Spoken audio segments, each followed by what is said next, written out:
The Cellcast is recorded in front of a live streaming audience. If it hadn't been for you, I would be now in someone else's digestion. You know there's something you should know, so I'm gonna tell you so. It's Bad Movie Month on the Cellcast. Don't sweat it, forget it, enjoy the show. Working all day, now it's time to unwind. Kick back, relax, take a load off your mind. I'll be busting the moves and I'll be busting the rhymes. We'll be busting up laughing cause it's party time. Everybody's feeling fine cause it's party time. Party time, it's party time. Everybody's feeling fine cause it's party time. Party time, it's party time. Everybody's feeling fine cause it's party time. Party time, party time. Hello and welcome to another episode of the Cellcast. We're at it again. It's Bad Movie Month, as you heard a minute ago. Yes. And as much as I understand why we torture ourselves with this, Yes. I sometimes wonder why we torture ourselves with this. Because we love our audience and we love to, just review And every odd once and in a weird while, films. every once in a while, it feels good to just bash a film, if we're being honest. Yes. So why don't we go ahead and talk? Well, first I have a question for you. Yes. Okay, first off, we're reviewing Gumby The Movie. Yeah, the movie. Or Gumby 1, depending on what source you want to go by. But my question for you is, what do you Yes. know about Gumby prior to this? I knew it was a beloved children's TV show from like the 70s and 80s. 50s. Okay, 50s. Didn't know that. I did look it up. The first two seasons are from the 50s. Wow. I thought it was from the 70s and 80s. Well, that's the thing. Season 3, which is a little bit of new stuff, but it's a lot of repackaged old stuff from the 50s run, for a total of 99 episodes. What? For just season 3. Whoa. Is from the 80s, and so there was at least some reason that people might it was in the public consciousness around this time. In Fair. what, 1995? Is that when this movie came out? Yeah, 95. Boy, there's some odd comparisons to make with this. We may get there in a minute. Yes. So just for So go ahead. had you watched any Gumby? I think I had when I was younger, but I remember we had a figure of Gumby, and having a lot of fun with that character until we destroyed it. Yeah, I do remember there was like a Happy Meal. Yeah, with there was these a Happy characters Meal in it at one time. There was a Happy Meal. I remember there was a TV show. I think we watched it once or twice. Because I think I had a Pokey from that. Oh, okay. But I will say, I had watched a couple episodes of Gumby before watching this film. Granted, it was in 7th grade. We had just gotten Cartoon Network. Oh, okay. I know you never had Cartoon Network growing up, right? Not until I was a lot younger. Or a lot older. A lot older? Okay. A little bit older. Yeah, I had it in 7th grade, which would have been 98, 99, somewhere in there. Yeah. I think. Yeah, because we moved into the new house probably like 95, 96. Yeah. And I think shortly after that we got satellite. And so Fair. we had Cartoon Network at that point. Right. So they happened to show this and like other cartoons from what that they had in their library, but were from like other countries, like late at night on Saturday nights. And of course, being a kid, being allowed to stay up till midnight on Saturday nights and not having anything else to watch, but Cartoon Network, I did watch some of this. Because they did show it at like 11:30, like right before I went to bed. And because it was right after they did all the Looney Tunes things too. Like the Tex Avery show and Toonheads and a lot of those things. And so I did watch it then, and I don't remember most of it. Other than there was one line in the theme song that feels like it's a threat now. Yeah. And I'm trying to remember how is this like. He can. I can't remember the line now, but it's beside the point. It was more like he will be sure to stay. He's here and he'll be sure to stay. And it's like, I don't want him to stay. No. I'm sorry. This is.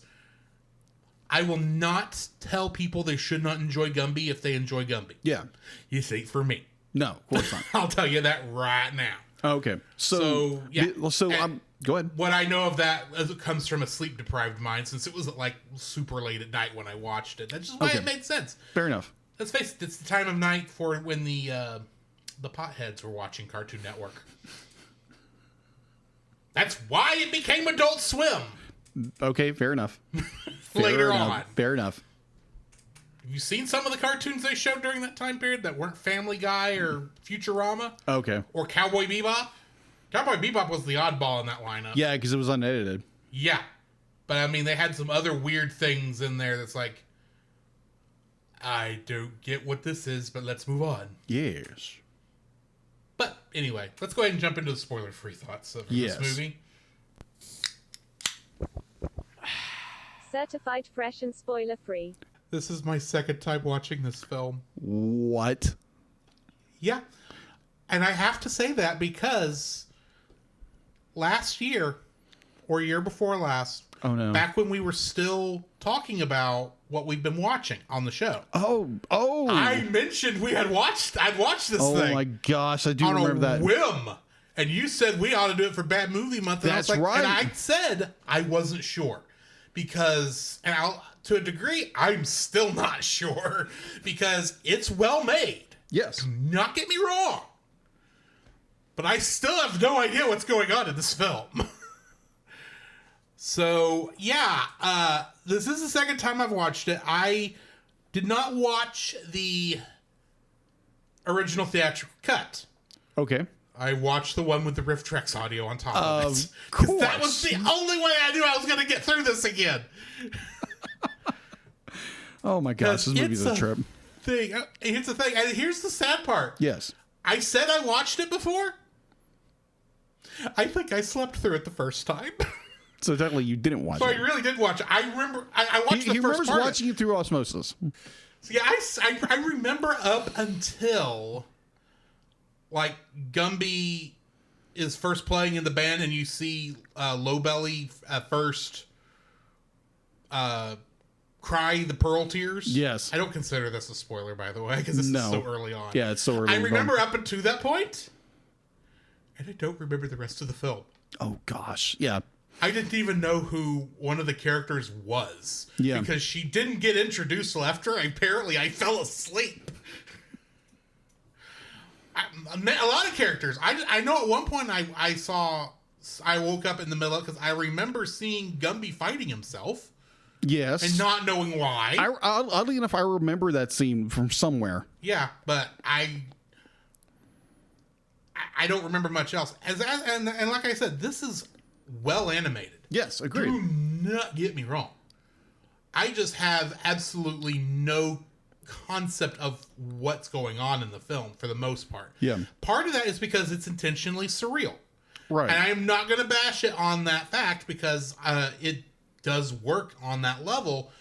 But at least with other surreal stories that I can think of, such as like, say, Wizard of Oz or Alice in Wonderland, I at least know the plot. Mm-hmm. At least know the story. This, I don't think they knew the story, if we're being honest. But it's we'll very random in a lot of ways. But yeah, can kids watch it? Yeah, they can watch it. Do you want them to? Depends on how much you can sit through. I'm just going to be honest. If you like Gumby, sure, go right ahead. Yeah, introduce it to your kids. You probably already have at this point. Probably. But for me and my house, we will not. Okay, David. No, actually, it's not David. No, it's not. No, it's not. No, Sorry. it's not. It's Joseph. Either way, what are your thoughts? Oh, brother. So again, be like, this is my first time watching this, and I literally was taking notes. I have notes on here. I will read later, like once we get into the review, the review proper. Mm-hmm. That I literally had to stop the film, and it was at 25 minutes into the film. This movie feels like it's an hour at this point. Because how much stuff they're throwing at you. And it's just the most confusing thing I have ever, not one of the most confusing things, but like there is a plot there. It's meandering, but it's there. It makes no sense, but the plot's there. There is one. It's just I've got issues with how they tell it. Yes, agreed. would I recommend this film? Probably not. There again, like Drew said, if you are a Gumby fan and you've introduced to your kids, that's great. If it's more like, okay, I want to watch some claymation, go ahead. If you are just like, I'm curious that this is a really bad film, or these guys just don't know what they're talking about, go watch it for yourself and make your own opinion. Agreed. But for myself personally, I don't like it. I know my wife said this is not good. And I have a tendency of agreeing with her on that. This is not a very good film. It's very meandering. The plot is so confusing what's going on. And then it jumps into another thing. It's like, what's going on here? And overall, but I don't like this film. I love the technicality of the film because it's claymation. And I thought personally, I thought it was from the 80s. But apparently it's 95. Which I was like, what? The same year as Apollo 13. Yes, indeed. Just saying. Houston, we have a problem here. Boy, do we ever. But that is my spoiler-free thoughts. I wouldn't recommend watching this film unless you are just generally curious and you or want you like good claymation. You like claymation, or you're just like, you know what? I'm going to watch a really strange and weird film. By all means, go find it. Easy to actually get a hold of. Yeah, we'll say that. Real easy. Because so you don't have to listen up to that point. I'll tell you, it's on Pluto TV. Yeah, that streaming app. And not only is the original cut on there, the Riff Tracks version is there too, so you can watch either version. So go do that. Yeah. Are you ready to go into this? Let's get into it. The following is a spoiler-filled review for the film Gumby 1, a.k.a. Gumby the Movie, a.k.a. Gumby. Let's just call it that and move on. Listener discretion is advised. Gumby the Movie was written and directed by Art Clokey, the original creator of Gumby. He also did the television series Davy and Goliath. You say Davy and Goliath? Yes, it was a claymation show about a boy and his dog. Oh, okay. The boy was Davy, and Goliath was the dog. And apparently it was another one of those. I don't think it's technically like a Christian thing, but it's obviously taking names from that. So, gotcha. It was also written by his wife, Gloria Clokey. And of course, based on the Gumby television series by Art and Gloria Clokey. And I ain't done saying those names yet. Clokey. Getting into the cast, we've got Dal McKinnon as Gumby, Lucky Claybert, Fat Buckle, No Buckle, and Professor Cap. No Buckle. And there's some weird names in this movie. Yes. And if I said Archie, would you know what I meant? The comic? Yes. But had a number of cartoons based on him, too. Yes. And this is the same voice actor that originally voiced Archie. Really? Yeah. Okay. In fact, he was still voicing Archie until he passed away, because this man has passed away by this point. Okay. Art Clokey, yes, that Art Clokey that I've already mentioned twice. Mm-hmm. He is the voice of Pokey, Prickle, and Gumbo, which is Gumby's dad. I finally had to figure out. Oh, yeah, it is Gumbo. And do you know what he's voiced besides this? Nothing. He mostly voices Pokey and everything. Oh, okay. Gloria Clokey. Yes, the same Gloria Clokey I just mentioned earlier. Yes. She's the voice of Goo. And she's only ever voiced Goo. Okay, then. Manny LaCaruba played Thin Buckle. This is his only credit. Really? Yeah. Alice Young played Ginger, which was the not the love interest. The not the blue one, but her friend. Oh, was in the car. Yeah. Which was so confusing. Yeah. Like, what the crap? In something called... She had 2 credits. One of them being this movie. The other one being something called Princess Clementina, where she played Princess Clementina. It was a theatrical short from, like, the 40s or 50s, somewhere in there. Oh, okay. Oh, this is the only other thing she's done. Oh, okay. Janet McDuff was the voice of Gumby's mom.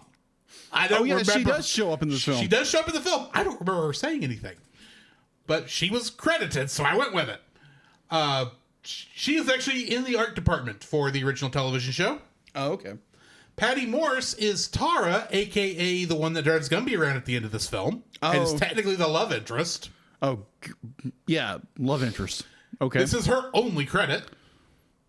Lastly, Bonnie Rudolph plays Lowbelly and the farm lady.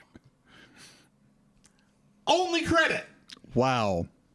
So do you want to guess how many Kingdom Hearts connections we got? Whopping... I want to go high just to be sarcastic. funny? Just be funny. 10. It's a big, giant goose egg. That's what I thought. There ain't nobody in this that's in Kingdom Hearts. Honestly, that Dow McKinnon, the first one I mentioned, he's the only one who's really got an IMDb. Oh, okay. I didn't go through a lot of the additional character people, but from what I could, they didn't even have pictures on IMDb. Whoa. Dow McKinnon was the only one who even had a picture. Wow. So just keep that in mind. Okay, fair. What do we got in info and stuff? All right, so info and stuff. IMDb has a 3.8 out of 10, not surprising. Rotten Tomatoes, and this one is not surprising by the reviewer and audience score. The reviewers gave it a 20%. This horrible film. Yeah.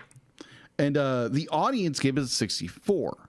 So you're looking at reviewers who most likely had probably seen or heard of Gumby, and then you have the loyal Gumby fans out there. It's like, oh my gosh, I love this film. And it'd be like, obviously, it made money. It made money in theaters. They'll watch currently on Pluto TV. Purchase? Why would you? I just wrote that as like, why would you buy this? But you can somewhere. You can. You can probably buy it on like Amazon Prime or something. I'm like that. really worried there's like a 4K Blu-ray. Oh no! Good night. I think the only reason I would buy that is just more the artistic measure of what they did, because it's beautifully done. Do not get me wrong. It's great claymation. Oh yeah. Do not get us wrong. Exactly. Production was Clokey Films, Prima Vision Productions, and it was distributed by Arrow Releasing Inc. That is not to be confused with Arrow Video. No, it's not. Two different companies. I had to double check this. Yeah. Yeah, that's what I'm understanding. Because okay, so here's be like a little side tangent, real fast. So you talk about Arrow Films. Yes. Arrow Films. So for the 35th anniversary of TMNT, the original film from 1990. Yes. You think because Warner Brothers owns the right to correction. No, because they own the original tradition.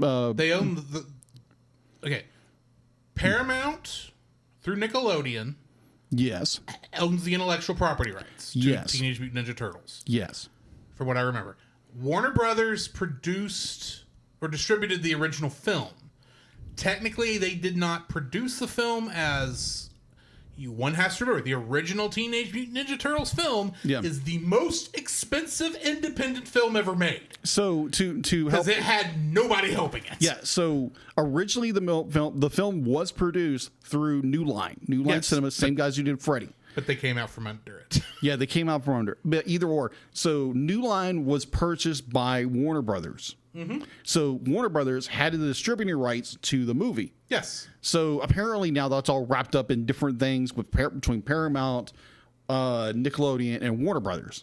So apparently Arrow Movies released a 4K Blu-ray of the film along with the other two.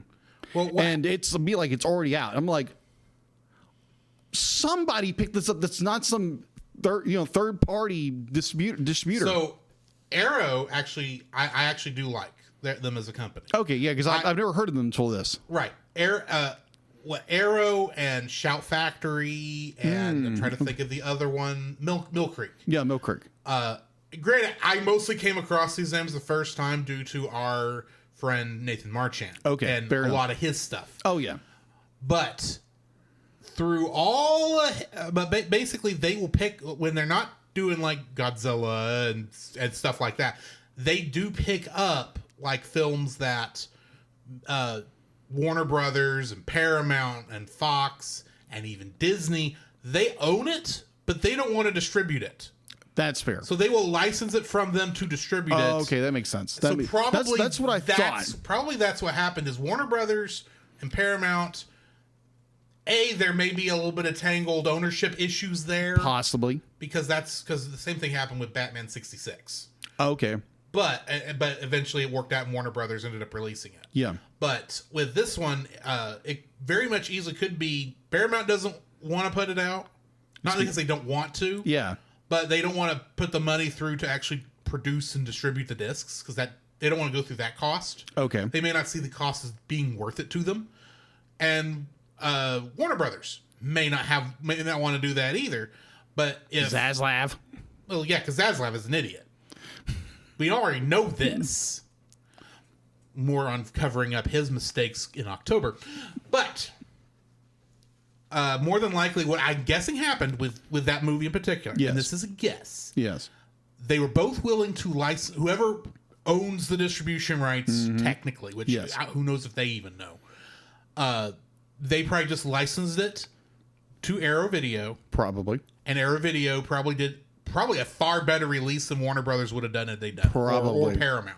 Yeah, because all I've seen is like great reviews of this. Be like you try to buy it on Amazon, it's gone. Mm-hmm. Be like already pre-sales are gone. Remind me after the stream. Okay. I'll go get you my copies of Gamera.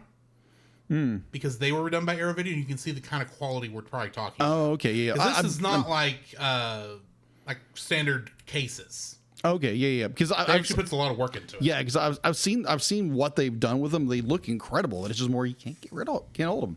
Well, hopefully Arrow Video movies will release them in singles for people to actually buy them. Because I will buy 1 and 2, no problem. 3, maybe not so much. Well, I mean, you might as well complete the collection. That is true, but then you got to buy TMNT, and TMNT is a good film. But it's a good film, but that's Warner Brothers, I think technically. Yeah, it's Warner Brothers. Yeah, it's Warner Brothers because it was made by Amagi, which only made one other film before they went under. Yeah. And I don't remember what that other film was. I don't remember because I think we reviewed Either way. Yeah, either way. Side changing over. Yes. All right. So back to info and stuff. Runtime is 90 minutes. This could have been 30 minutes and perfectly done. But that's just me. What do you expect for a bad movie month? That is true. Questionable decisions. That's true. Release date was October 4th, 1995. Mm-hmm. Now, on a side note, I wrote in caps, it feels like more of a 1980s film. I just realized something. What was that? 95, 05, 15, 25. Next month will be the 40th anniversary of Gumby the Movie. Oh, help us. Yeah, no, we are not doing a 40th anniversary of Gumby the Movie. This is the closest not you're getting. Not going to happen. This is the closest you're getting. Yes. Now, hold on. Now. No. I am not live streaming this. Just rip track it. Limits. I do not want to watch this film again. What? You don't want to entertain our fans? Oh, we can entertain our fans. I got a selection of stuff we could throw in here. That's not gotcha. This. Okay, fair. Other things to torture ourselves with. Fair. So I've got the Christmas movie I thought about putting on here till I decided to put Rhapsody Street Kids on our list. Gotcha.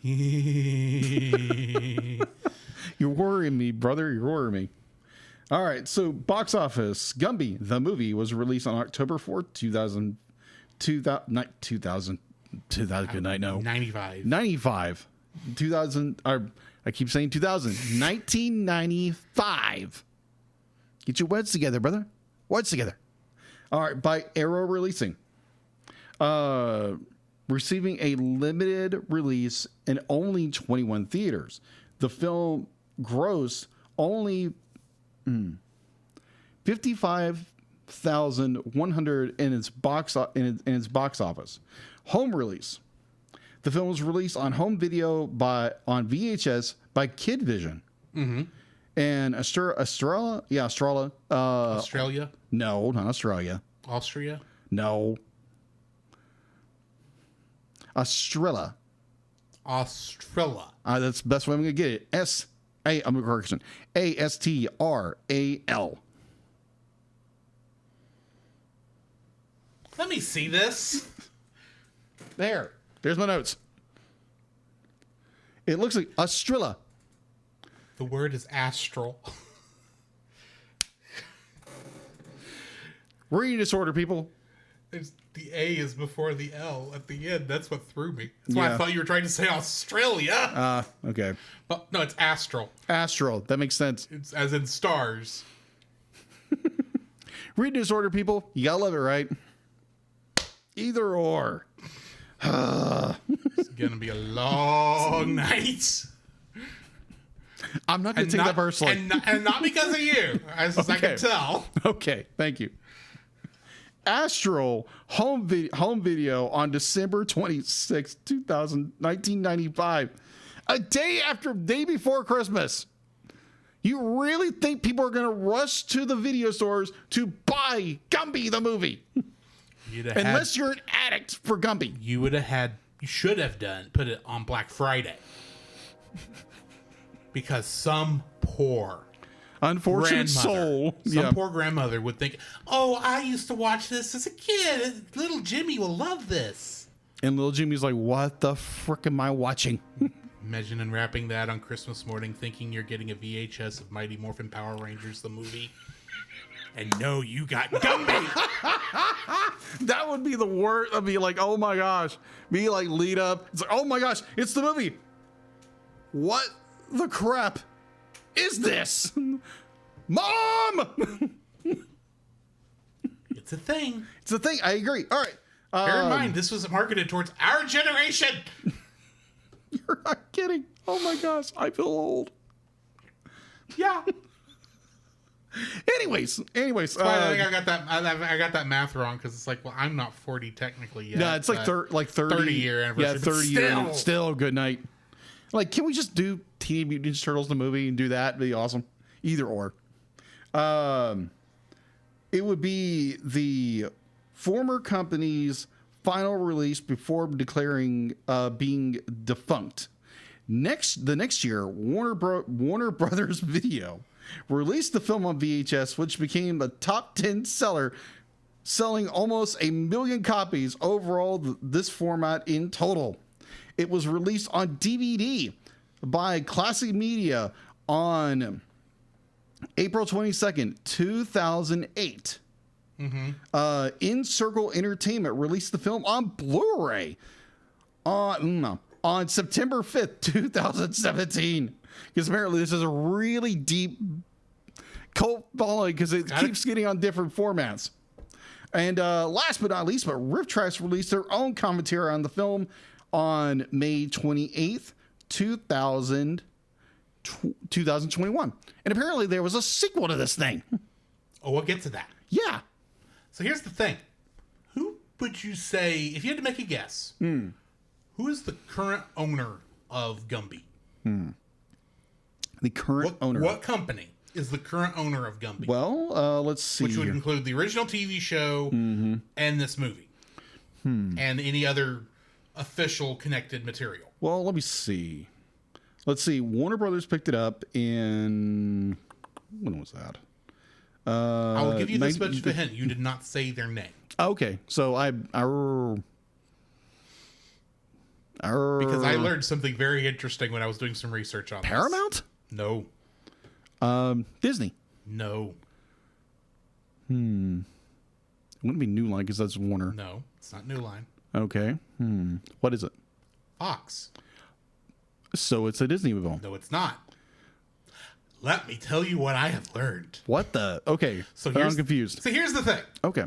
When the Disney 20th Century Fox merger occurred, technically this was a merger between Walt Disney and 21st Century Fox Holdings. Okay.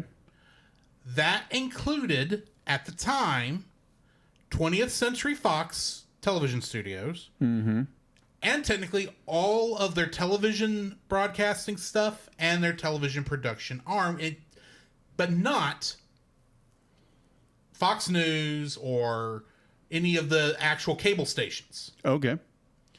That stayed with News Corp. Yeah. Which was the company that owned 20th Century Fox for a long time. Yeah. But here's the thing, that's not the same News Corp as the News Corp that originally was that was the original one. Yeah. No, legally 21st Century Fox Holdings that Disney bought is the original News Corp. They changed their name when they decided to make the split. This other News Corp is an entirely different company, but it's all still owned by by Murdoch. I want to say Roger Murdoch. That's a different guy. Yeah, that's a different guy. That's a guy on the A-Team. Yes. No, Rupert Murdoch. Rupert Murdoch. All still owned by him and his family. Kind of a sleazy guy, but yeah. So in 2021, Fox, who, by the way, I looked legally for the first couple years, Disney could still use the name Fox on their stuff. Okay, that makes sense. They legally can't anymore because part of the deal in the purchases, they had to phase out the Fox branding on all their stuff. That's why they became 20th Century Studios. Yes. And Spotlight Productions. You know, because that's the two big movie things they had. Yes. It used to be 20th Century Fox and Fox Searchlight. Yes. Yeah, Searchlight Films. Anyway. Got it. Legally, while all the cable channels were originally, except for the Fox branded, the specific stuff Murdoch wanted to keep, was originally part of the 21st Century Fox stuff, because Disney could not actually purchase that stuff because of FCC rulings. That all got transferred back over to him, which included most of the television production line. Now here's the thing. How many television productions do you think they've actually put out in the past 5 years? No idea. They've put out stuff. It's nothing you've heard of. Oh, okay. Unless you watch Fox Business or Fox Sports Network or any of those stations. And technically they are part owners of Pluto TV. Okay. But one of the things they bought after the fact was Gumby. And I can't find a reason why they decided to buy it. They don't have a station to play it on. Other than putting it on Pluto TV. So 20th Century Studios is all owned by Disney. Okay. But Fox is still owned by News Corp. Oh, okay. Got it. Okay, so that makes more sense. Okay. Right. I figured that I was trying to figure it out because I was going, this is when I was trying to do the research, trying to figure out what Gumby I had watched, because I was convinced I didn't watch the original series. I must have watched some late spinoff. Right. And only to find out I did watch the original series. It was just the third season that was made in the 80s, which included most of first and second season as a part of its run. Fair. Gumby, you're weird. No matter what I approach Gumby with, it's weird. So yeah, Gumby is owned by Fox News. In a way. That is completely and bafflingly weird. Yes. Yes, it is. Owned by the same people who make the current Duck Commander show based off of Duck Dynasty. Okay. I thought that was... There's weird connections everywhere. That is weird, because that's A&E. Duck Dynasty is. Okay, so Duck Commander, which is technically a sequel. Oh, that makes sense. Show is not technically connected at all to Duck Dynasty, except it's got all the same people in it. Yeah. So that's not baffling at all. Either way. So Gumby's a Republican. Well, he does support big business.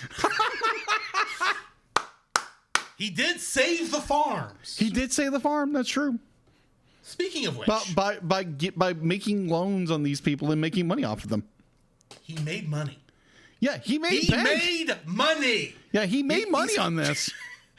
Bear in mind, I consider myself more conservative than any other political argument. Fair. Take this whatever you want to. I don't care.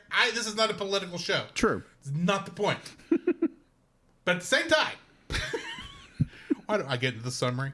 Yes, get into the summary, please. When the Blockheads EZ Loan Company threatens to take away the farms belonging to the small farmers due to being unable to make their loan payments, here comes the confusion part. Gumby and his band, the Clayboys, decide to have a benefit concert to save the farms.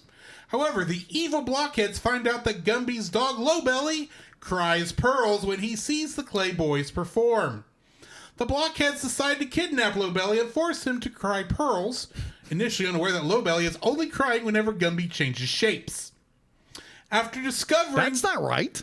Yes, it is. Hold on. I thought It's it was not clear, but I watched it. It's only when Gumby changes shapes, so they switch over and you see Lowbelly crying the pearls. Oh, wow. That's so dumb. So dumb.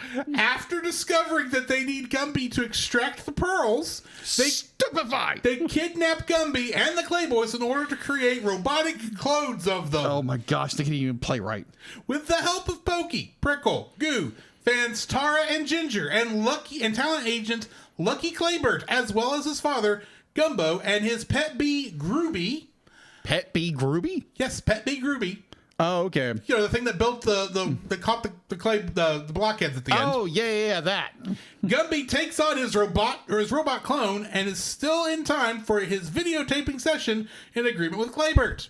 At a picnic, Gumby announces that he is opening his own farm-centered loan company that will give reasonable loans for its customers with the help from Claybert. To punish them for their evil deeds, the blockheads are forced to weed Gumby's garden. After the successful concert, Gumby and Pokey head back to outer space, feeling triumphant knowing their efforts have saved the farm. Yes, I said they returned to outer space because the beginning of this stupid film starts on the moon with an alien watching the television show. And I'm like, what? Hang on. I know. I want to get into my first dislike really bad right now, but I still have trivia. Okay, go into trivia. So here's the first bit of crazy trivia. Michael Jackson was approached about providing music for this film. I'm not surprised. It fit perfectly for this film. It would have, because it's about that nuts. Well, it's 95. Let's say that. That's all we need. Gumby moonwalking. Lucky Claybert is based on Groucho Marx and W.C. Field in appearance and voice, respectively. No. Production on the film was completed in 1992, 4 years after production began. Oh my gosh. But Prima Vision was unable to find a distributor until 1995. I'm not surprised. When they found a small film studio called Arrow Releasing. Also, after the film's completion, most of the animators who worked on the film went to work on Henry Selick's The Nightmare Before Christmas. I can see that. Mm-hmm. Despite the title, there was never officially a Gumby 2. Unofficially, there is a fan-made sequel named Gumby 2 Dead by Dawn. Oh my word. I can't find it anywhere. Oh my gosh. I found I know it exists because I found like clips of it on YouTube. Yeah. I can't find the full release anywhere because I wanted to see what nonsense this was. Oh my gosh. If anybody knows where this is at online, please send it to us. I swear if this is by the makers of the Winnie the Pooh horror movies, whatever that's called. Oh, good night. Yeah. No. This is way before that. Way before that, but it's like maybe it's the same people. Maybe. Who knows? Anyway. Moving right along. Tick-a-doom. Because this was a major box office bomb during the film's original theatrical release, this film was soon rushed to home video. However, it has managed to gain a cult following ever since among Gumby fans. Good for you. Fair. This features the directorial debut for Gumby creator Art Clokey. It was also his final film, and Dal McKinnon's final film. Yes. KBLM, the call sign for fictional radio station that doubles as the Blockhead's lair, is also the call sign for an independent television station in Orange County, California. The station launched in 1999, 4 years after the film was released. I wonder if they played this film. Oh, who knows? Goo is seen in her crawling position from the original series early on as she is going to feed Lowbelly. Throughout the rest of the film, she's standing on her own two fins. Yes, you heard me right. Her fins. Yes. Which made no sense. Because you wouldn't know it by looking at her. She's a mermaid. Yeah, she's a mermaid. It's on just land. I was like, wait. And can fly. And spit water. Apparently. Or blue goo. Or blue goo of some kind that may be from her body. I don't know. Yeah. Weird. Gumby's sister Minga and Tilly the chicken appear in this movie, but neither have any dialogue. Wait, what? The chicken can talk? Gumby has a sister who's a chicken? No, the sister's not a chicken. There is a chicken in the film named Tilly that okay. apparently Gotcha. apparently can talk, but it's basically the one that kind of looks like Gumby's mom, but has his dad's coloring. Oh, okay. That character. Yeah. Minga. Okay, gotcha. Okay, that makes sense now. I was like, wait, she's a chicken? No, but there is a chicken, and neither the chicken nor the sister talk. Which the chicken can talk. Which at that point, you sounded like a chicken. If the very end of the closing credits are counted, because apparently there's an after credits scene that I missed that I'm not looking back up. That's fair. Pokey utters his catchphrase of "Holy Toledo" a grand total of 5 times throughout the film. Okay, then. And that's all I've got for trivia. Oh, my word. I'm going to play this because I have a suspicion we're both going to need it. Oh, probably. Master activated. This audio clip owned by Nate Marchand of the Monster Island Film Vault. For more information, please go to monsterislandfilmvault.com. And we are starting with dislikes because this is Bad Movie Month. Mm-hmm. So my first dislike for this film is I can't tell who it's made for. Because That's so true. Here's the thing. The demographic on this is so weird. Here's the thing. This movie, like I said, has 2 names. Either Gumby 1, which is what it says on the title screen. Yes. Or, like it says on everywhere else, Gumby the Movie.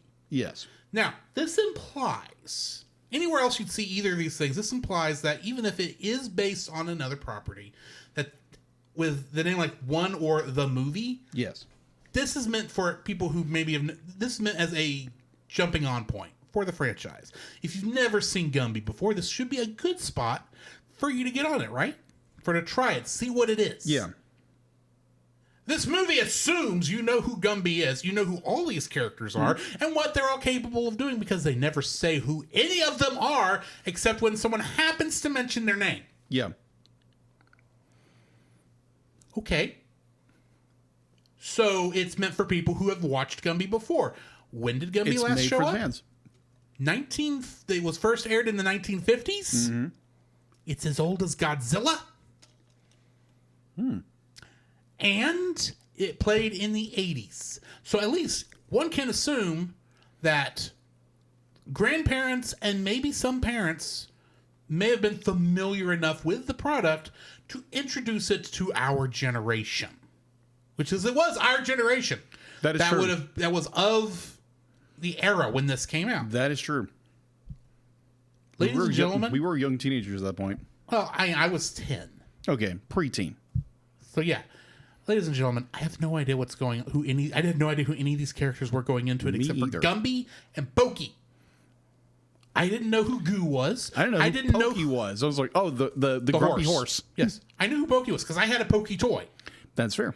So I knew who Gumby was and I knew who Pokey was. I didn't know that they could walk into bucks. I didn't know who the blockheads were. I still want to know why there's only 2 and they both have a J. And one has a J on their head and one has a G on their head. Where's the rest of the alphabet? I am curious. I didn't have to look it up, but I'm curious. I'm not going to look it up because I'm fairly certain there's no answer. I don't know who Goo is, or I don't know who Prickle is. As far as I knew, the Buckles, Low Buckle, High Buckle, and No Buckle, I thought they may have been from the show. Guess what? They were created for this movie. They didn't exist before this movie. I had no way of knowing this. And remember, let's talk about how this movie starts, right? Yeah. You get the opening credits, Gumby 1. I hate that name. You get all the credits, and then the camera comes down, and we see an alien watching the original Gumby television opening. I had to look it up. That is the original Gumby television opening. That's fair. Now, granted, I say it's an alien. All we see is a tentacle grabbing popcorn. Behind the thing. And all of a sudden, rising up from the television up into the sky is one of the monoliths from 2001: A Space Odyssey. You're not kidding. And then it splits into a green monolith and a red monolith. And then it flies through space to Earth to a mall that I'm assuming is named Gumbasia. Because the word Gumbasia is on every frickin' thing in this town. Bear in mind, one of the buildings in this mall is already in the shape of Gumby. Yeah. And you think, okay, maybe this is just some weird, interesting thing they're doing. They're not going to go too far into it. It starts with the red clay landing first, and Pokey comes out, and he watches the green clay fly off over and says, "Aw, man, I thought he wanted to land here." And then it just goes. It's like, who are you? I know you're Pokey. Who are you? I don't know who you are in reality. I just know your name's Pokey. All of a sudden, these three people in an old toy car roll up and go, "Hey, have you seen Gumby? Did you just see him fly overhead?" He says, "No, I don't know where he's going." "Well, if you see him, don't remind him of this thing." And then for the first 15 minutes, this movie is not about Gumby. It's about Pokey being mad at Gumby for leaving him and not wanting to do things with him. He eventually runs into characters we learn later are named Goo and Prickle. And they're going down this random slide for some reason. And then they get combined into this monstrosity of clay. My word. And have to be taken to a hospital where they get this weird... This has nothing to do with the film. I'm being honest. This has nothing to do with anything. It's maybe trying to introduce the characters. We do at least get Goo and Prickle calling each other by name. But I don't know who they are. I didn't know who Goo was. I can at least tell Prickle's a dinosaur. But Goo, I just thought she was a blue lady with yellow hair. I didn't know she was a mermaid until I was reading up on these characters on Wikipedia. This was after I saw her fly. And she does have fins at the very end, but it just made no sense. This movie makes no gosh darn sense. The entire point of this movie is the part I read up there where it said the Blockheads Easy Loan Company is threatening to take away the farms belonging to small farmers due to being unable to make their loan payments. When does that happen in the film? At the 20-minute mark. A third of the film is completed, and we haven't even gotten to the plot yet. The only thing we've really had that's plot relevant is Gumby. We do have a scene of Gumby playing with the Clay Boys, which is the name of the band, and we do see Lowbelly crying Pearls. They're officially pearls. We first see this like white balls. It's like, good night. That's a heavy tear. It's a big tear. Yeah. No, it's not water. It's a pearl. Yeah. It's like, apparently. okay. Apparently, clay dogs can weep pearls. And then Gumby goes off and leaves the Clay Boys and goes looking elsewhere for things and goes and dances with a sword later on for some reason. I don't remember why. Goes into another book of another dervish book. dances. Yes. I think it was dervish. It was dervish. And he brings up again in the last figure of the movie. Which is fair. And that's not even the crazy part of the film. We're not to the part where it turns into a lightsaber duel between Gumby and evil Gumby. Cyber Gumby. Cyber Gumby. Mecha Gumby. Clone Gumby. I'm going with Mecha Gumby because that makes it sound like he should be a tokusatsu villain. But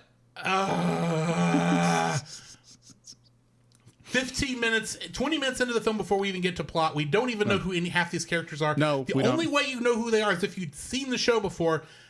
And I just got done telling you that in 1995, if I had seen any of this show before, I hadn't remembered it. And granted, I did not see this until like 2021, 2022, which meant that when I had seen any of Gumby in 1998, it had been 20 years-ish since I've seen. I don't know who any of these people are. I should be able to watch this film and be introduced to all these characters and all these elements without having to go, what's going on? Who are these people? I don't know, because by the time I don't know that Gumby can walk into books. I don't know that everyone can do that. It just happens. And you know what? That's fine if you want to make it work that way. But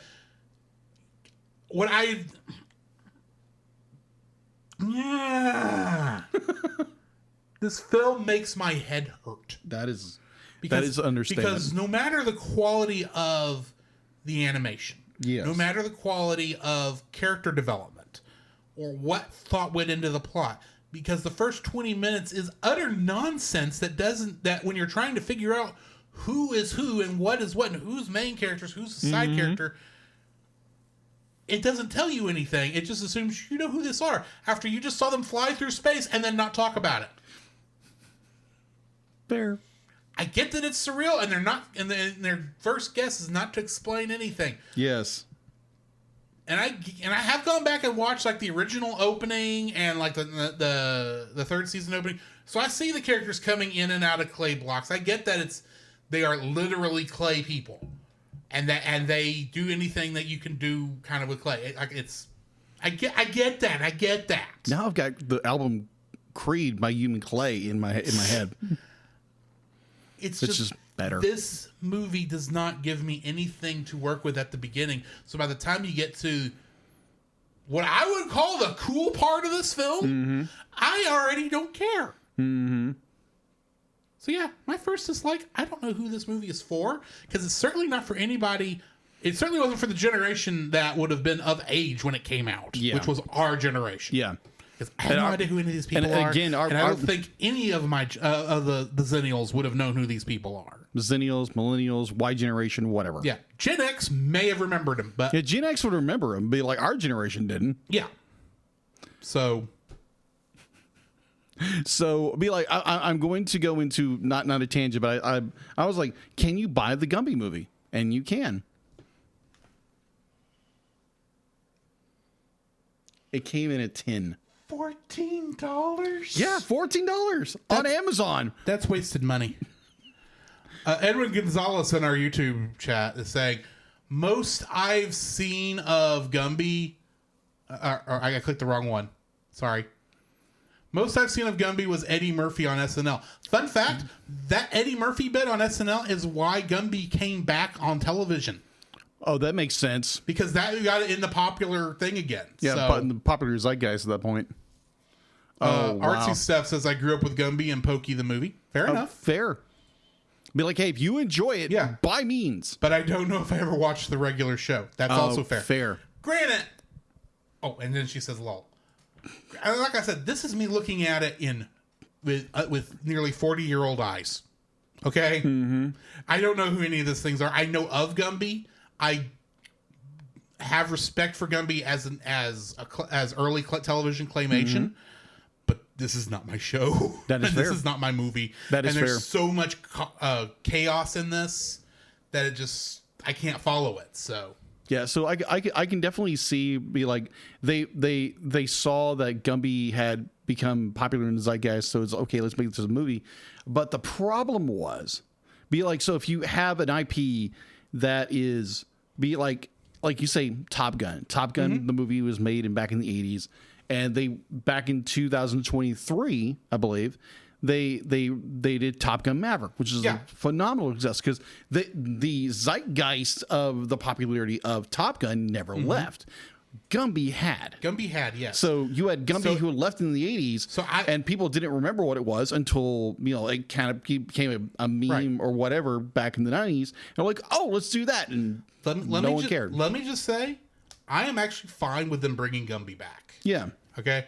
What I think they should have done was I wouldn't call it a prequel story per se, but give me a story where Gumby and Pokey are meeting for the first time. Okay, that works. And make it like that, and it's like Gumby's first adventure. I would be fine with something like that. That would give you an excuse to meet everybody and all this kind of cool stuff. And maybe not even do that, because here's the thing. We have a new character who can sit in as an introductory character to be our eyes in the universe. We have Tara. True. This story pretty much Tara's like a major character throughout this whole story, because she's Gumby's girlfriend by the end of this thing. She starts off as a fan, ends up... What if you start the story about her, and she and Ginger meet for the first time, and she says, hey, you want to go to see this cool band? And then that's how you get into the rest of the film, where they go and see Gumby, and then you get that good setup, and it gives you like, oh, this is what's going on. You're not feeling like you should know all this stuff and don't. Yeah. You're doing a lot of catch up. Yeah. So I had the funniest idea in the planet ever since you gave us this great information, like who actually owns the rights to Gumby right now, which is Fox. Yeah. My thought was be like, if Fox did it right, they could do a movie, because they're the ones who do Fox News and all that. My thought is that they could do a Gumby movie, but it's Gumby trying to save conservatism, to bring America back to whatever. That's what I keep thinking. Make Gumbasia great again. Oh my gosh! Oh my gosh! And that's as political as we're going to get, because I don't follow either. I don't really care about either party at the moment. Oh, I agree, but I thought that was the funniest thing in the world. Be like, I'm going to save democracy. Either What's or. your first dislike my for first this film? dislike. Okay, so before I get into my dislikes, I want to share my notes, because I was so freaking, again, Drew, same thing. Be like, had no idea what was going on. So I'm literally writing notes, because I kind of took a cue from our friend Nathan over in Monster Island Football. And I literally, here's my notes. Apparently Gumby and his Gumby horse friend are aliens. Apparently. Gummy horse is grumpy. Gummy simply disappears. I thought this was the main plot. Nope. Gumby horse is oblivious to everything around him, firehouse, and slips, and he disappeared. Gumby horse, yellow dinosaur, and woman do the fusion dance after colliding with each other on slide. Hospital experiment on clay patients. Loan officers are foreclosing on old people's farms for no explanation, and their children still live with her. Gumby is now the leader singing in a band now. Apparently, clay dogs can cry tears of pearls. Gumby trashes a science's lab, and it's completely fine. No biggie. The pearls from the clay dog tears is worth over $2,000, and you still have to have a concert. The band just plays the same riff over and over and over again. Apparently, the clay dog is moved to tears by the repetitive music, or apparently by Gumby's transformations. Whatever. Apparently. Let's see. Our fusion partners and let's see. And Sarah sitting in the back 40. Apparently, groupies aren't allowed in the front row. This is one that got me, because it's greedy capitalist loan officers are only interested in money. I smell an underlining plot here. After seeing the clay dog tearfully poop out more tears over repetitive music, the dog has no soul. It's only 22 minutes in, and I need a break. Dog is left in car, not even offered leftovers. No pets allowed in restaurant, just allowed to listen to the radio. But the dinosaurs allowed to go in. How rude. Capitalist loan officers kidnapped said dog and experimented upon our pearl-producing canine, but also a robot, which makes no sense. Dino can get his own dessert. Let's see. Mr. Claiborne, Clayboys, record deal. Gumby in fight around the round table. Gumby Star Wars. So apparently the video sales concert profit from the pearls is also is to create a loan office for farmers to loan them money to put their kids in school, put them through college.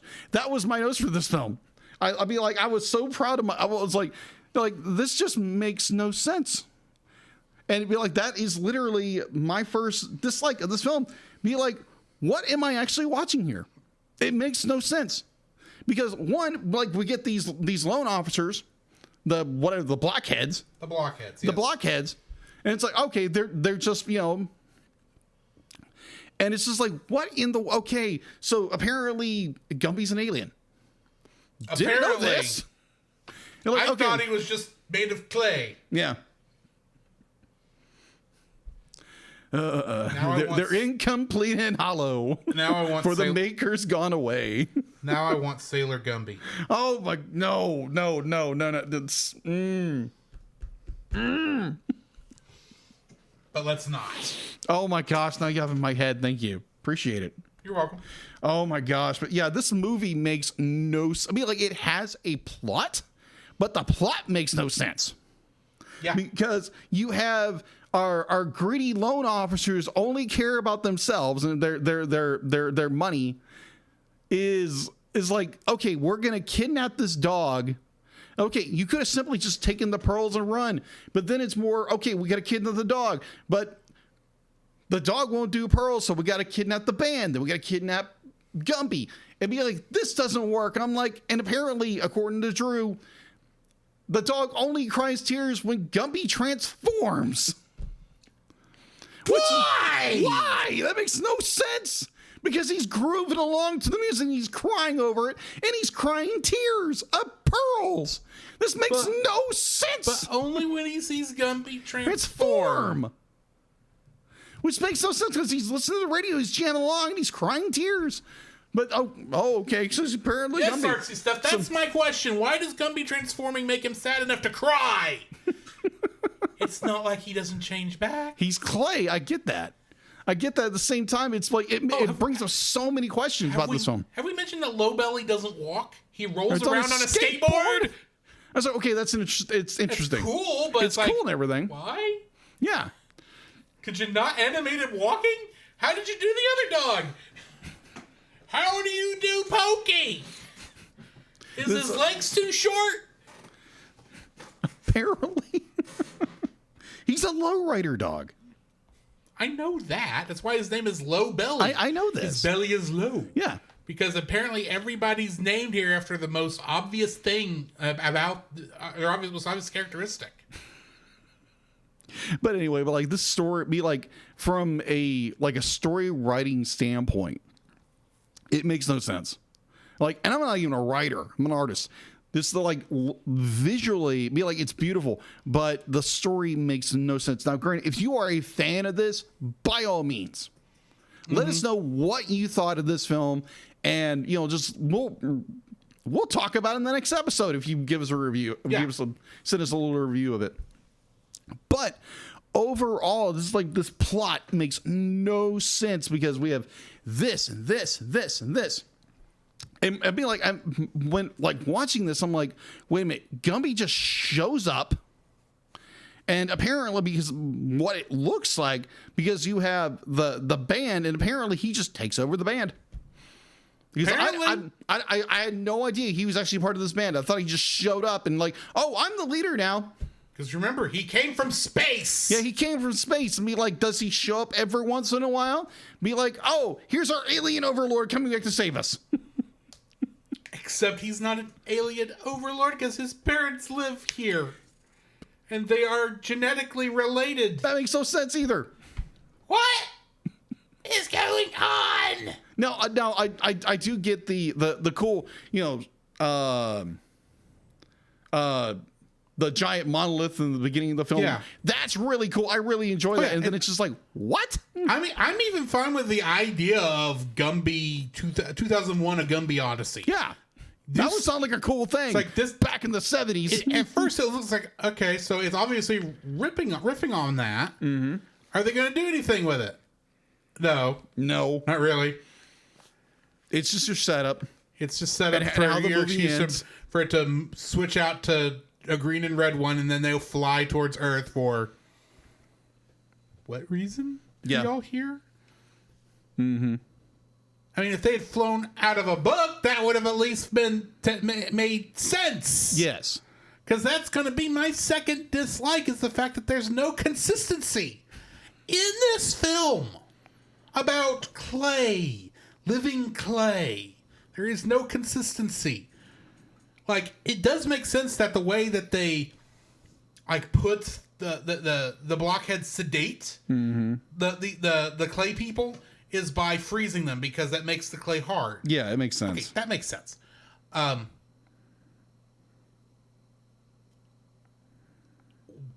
I get that so all the clay people can go in and out of books. Yes. Weird, but okay. Why do they only go out of certain books, other than for story reasons? If Gumby can fly, like we saw him do, Why doesn't he do that more often instead of riding around in the car with Tara? And how can... If in the show, Goo mostly laid down. From what I understand, that's how they mostly used her. Because she's supposed to be a mermaid. Yes. So can't stand on her on her mermaid tail. Granted, when I was rewatching the third season opening, it does actually show her like we see her in this movie for the most part. But she can fly too. Apparently. And not just in weird opening sequences that are homages to 2001: A Space Odyssey. She can fly around like a plane. Yes. And if they know what that is, why is the very beginning when Pokey asks Goo and Prickle, if they know where Gumby is, and they say, "Oh, he's doing some research in the books," and they say, "Why don't we go into books? Maybe we can find out what you are, Goo." First off, rude. Second off, you know what she is. We don't, but you do. Where is the consistency in this film? These people don't know each other, and yet they know each other.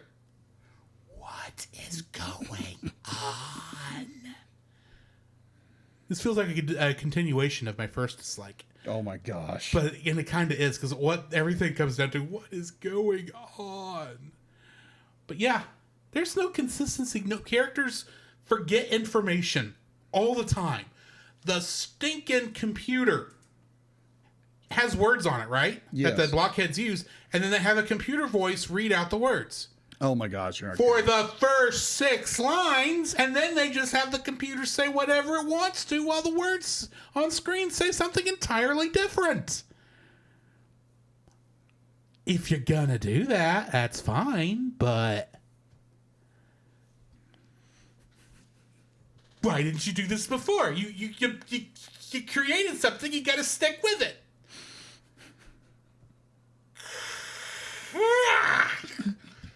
So yeah, the lack of consistency is my second dislike for Gumby the movie. What's your second dislike, Jacob? My second light, I'm going to start up with what? I think I've circled into this. I'm going to do a circle. I'm going to just circle in this ring with this film. So my second like, I wrote it like this: dog crying pearl tears is your main plot, and bad robot band. What? That's your plot. That is your main plot to this film. So the year 1995. Mm-hmm. We are 3 years away from Napster destroying the music industry. Yeah. And these computers can't play WAV files? You're not kidding. Or MIDI? It can't replicate another band's... Play a record on their speakers in their belly. There's something. Blockheads, you are horrible robot makers. So to get the plot straight, be like you have Gumby who wants to save the farmers because apparently Gumby's a good guy, but also apparently he also doesn't mind loaning these people money in order for them to pay him back, even though they're struggling to pay for the farm. Well, he's not going to give a gift because more than likely the pearls were used to pay the blockheads off.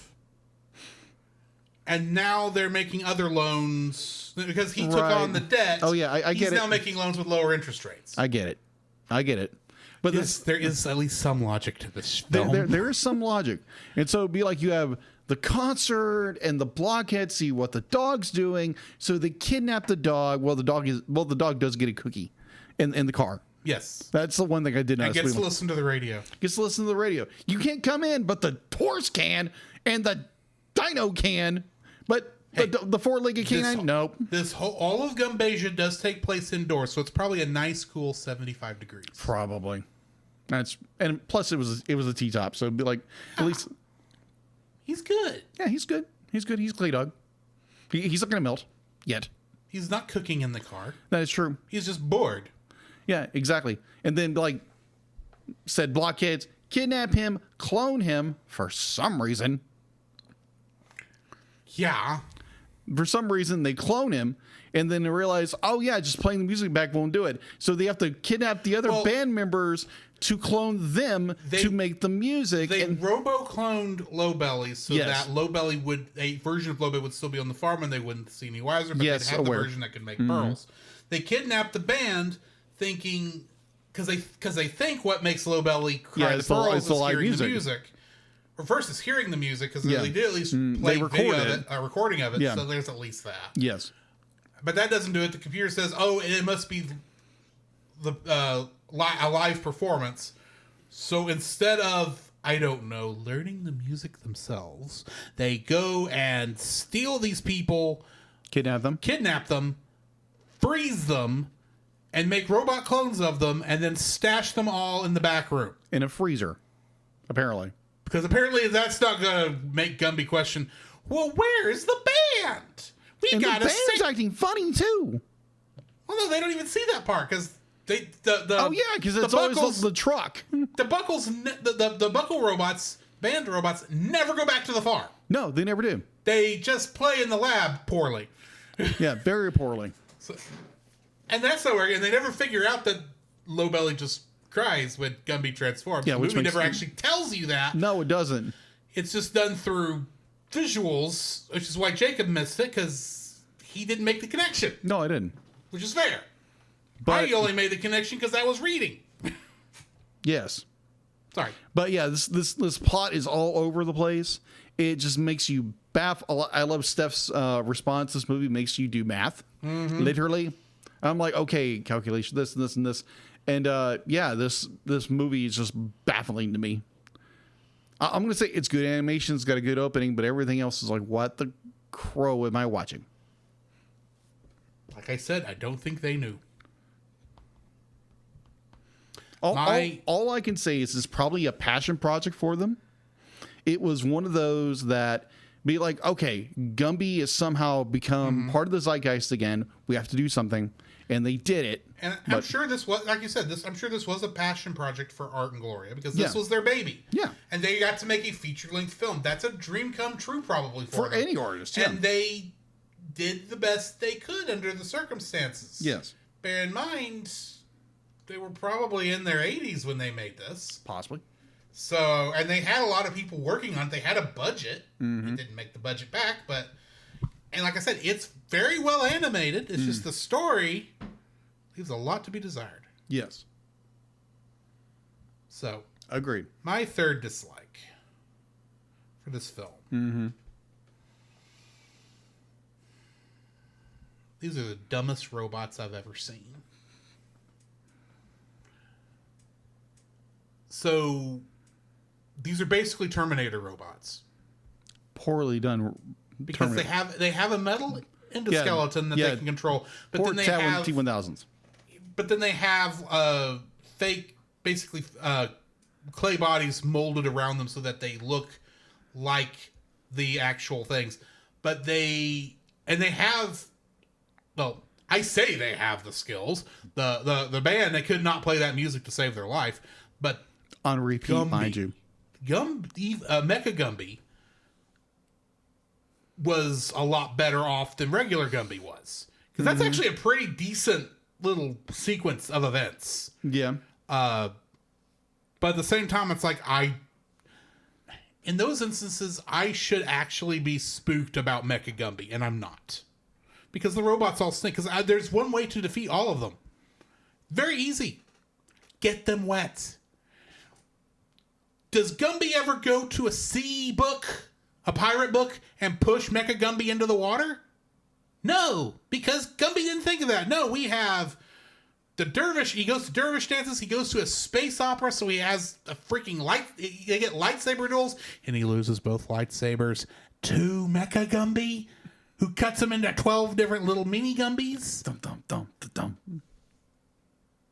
At some point, I'm just sitting there going, come with me. I was like, I expect Tara when she pulls up to pick him up. Come with me if you want to live. It's just, which one of you is the real Gumby? We all are. Well, that's not disturbing in the slightest. but Mecha Gumby and all the other robots are the worst robots I have ever seen, and I'm not even spooked about Mecha Gumby, like I should be of a clone of our main character, because he's easy to defeat. Get him wet. We saw how easy a Mecha Lowbelly was to get rid of. Get him wet. Just go do that. How hard is that to do? Why does he have to be captured by a pet bee? So here's a question. Here's a question for you. Yes. So does Gumby have that information that... Gumby does not have that information. Okay, then. I will admit that.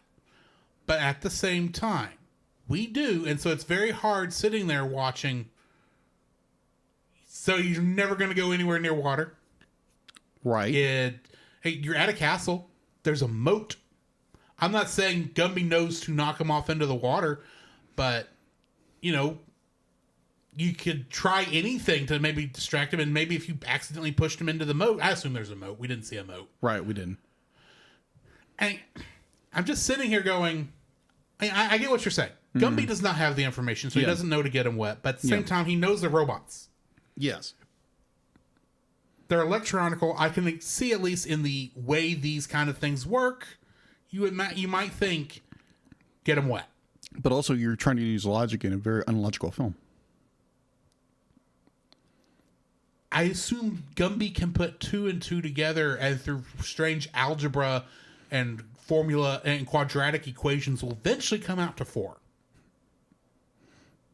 And again, He does get there. Yeah, you're making the assumption a character is actually intelligent. Gumby is intelligent. Well, yeah, I agree. I'm trying to just mess with you. I know. But, yeah. Mecha Gumby is so easy to defeat that the fact that they didn't somehow run into water is a plot device. It's very obvious. Yeah, because it'd be like, I understand where they're going with it because they want to have this great adventure at the very end of the film, make it exciting. And admittedly, it's a very exciting bit because it's cool to watch, especially from an animation point of view. I could see as a kid being excited about this. This is very much what the movie has been building towards. And let's face it, you got Star Wars.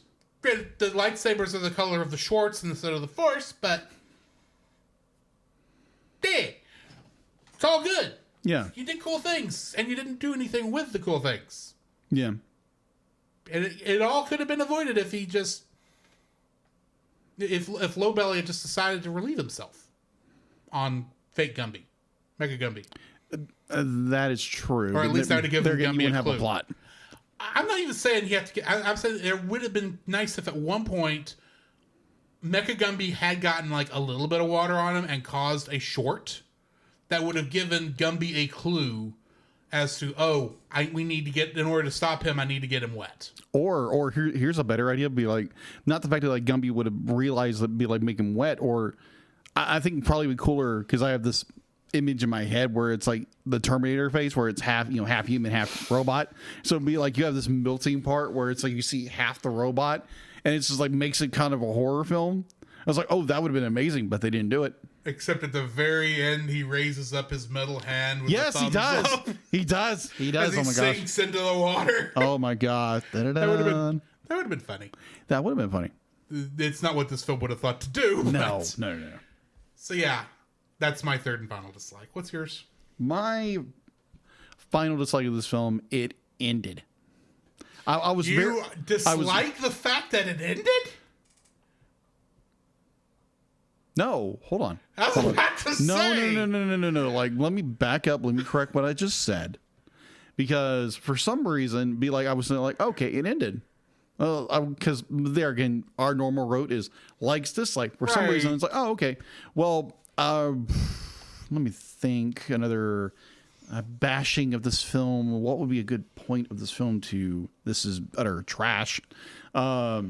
I mean, I don't like that Gumby defaces the book at the end, but that's a nitpick. Yeah, it's true. I think the ending could have been better because it just goes back to the beginning where they go into orbit as, clay objects. Mm-hmm. Be like, okay, so the whole clay monolith thing really should have been dropped, in my opinion. I don't know. Be like, that's part of my likes, actually. Okay, fair. So I think it just doesn't add anything to the film. No, I agree. Be like the idea that like Gumby is from space. He's an alien. But is there any information that he's actually from space? Or is that just something simply from the film? He's not supposed to be an alien because, I mean, he's got parents on Earth. Right. Or in Gumbasia. Yeah, Gumbasia, which is... So, I mean...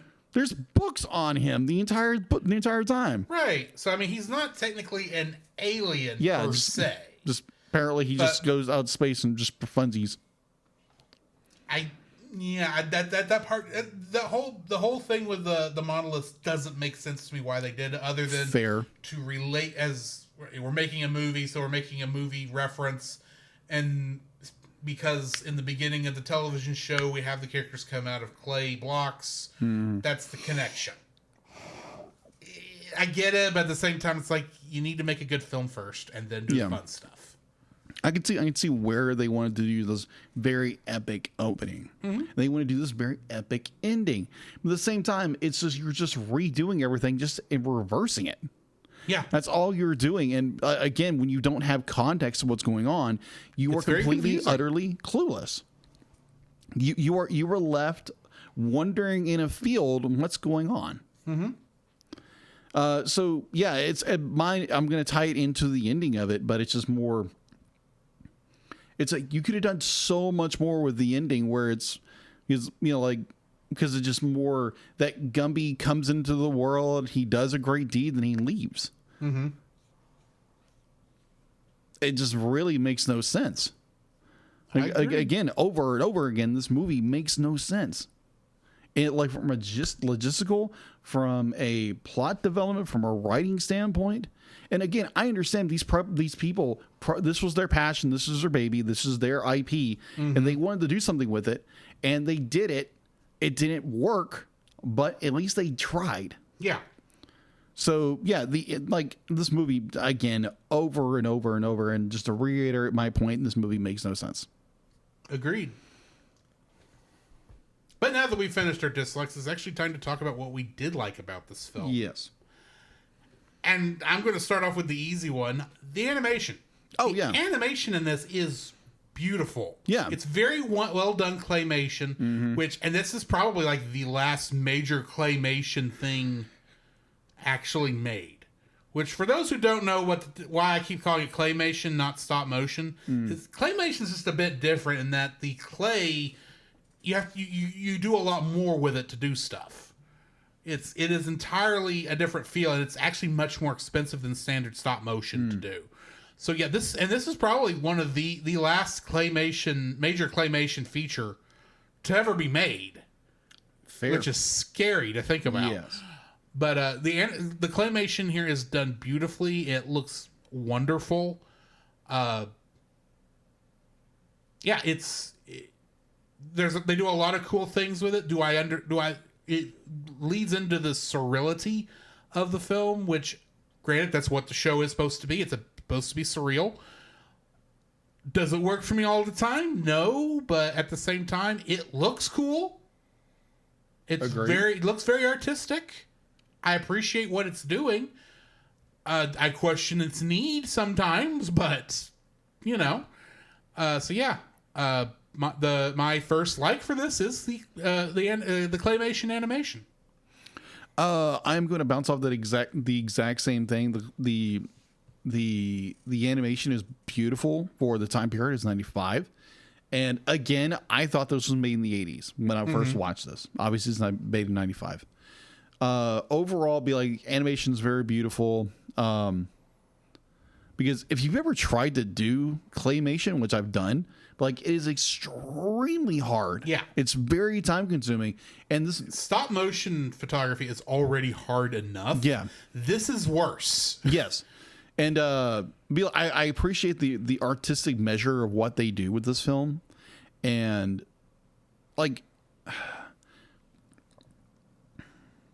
it's clay, but so I enjoy the film for that. I enjoy the fact that it's done a claymation. And again, very shocked it was 95 and not in the 80s. Yeah. What's your second second like for this film is basically the climax fight scene between Mecha Gumby and Gumby, even though I just talked about its issues. But that's more to do with the world building than the actual sequence. Okay. If we're talking about the actual sequence, that is a fun 5 to 10 minutes. I'm not sure how long it is. Yeah. Because you get fighting in with swords in a medieval setting. You get to just move off into a Star Wars knockoff setting, which is cool. You get Gumby getting split into 7 pieces and then mixing back together, which is kind of cool. All coming into BX Machina to end the film.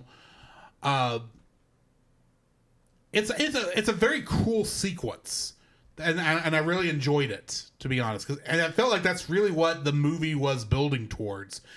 It's just there's a lot leading up to it that's like, what?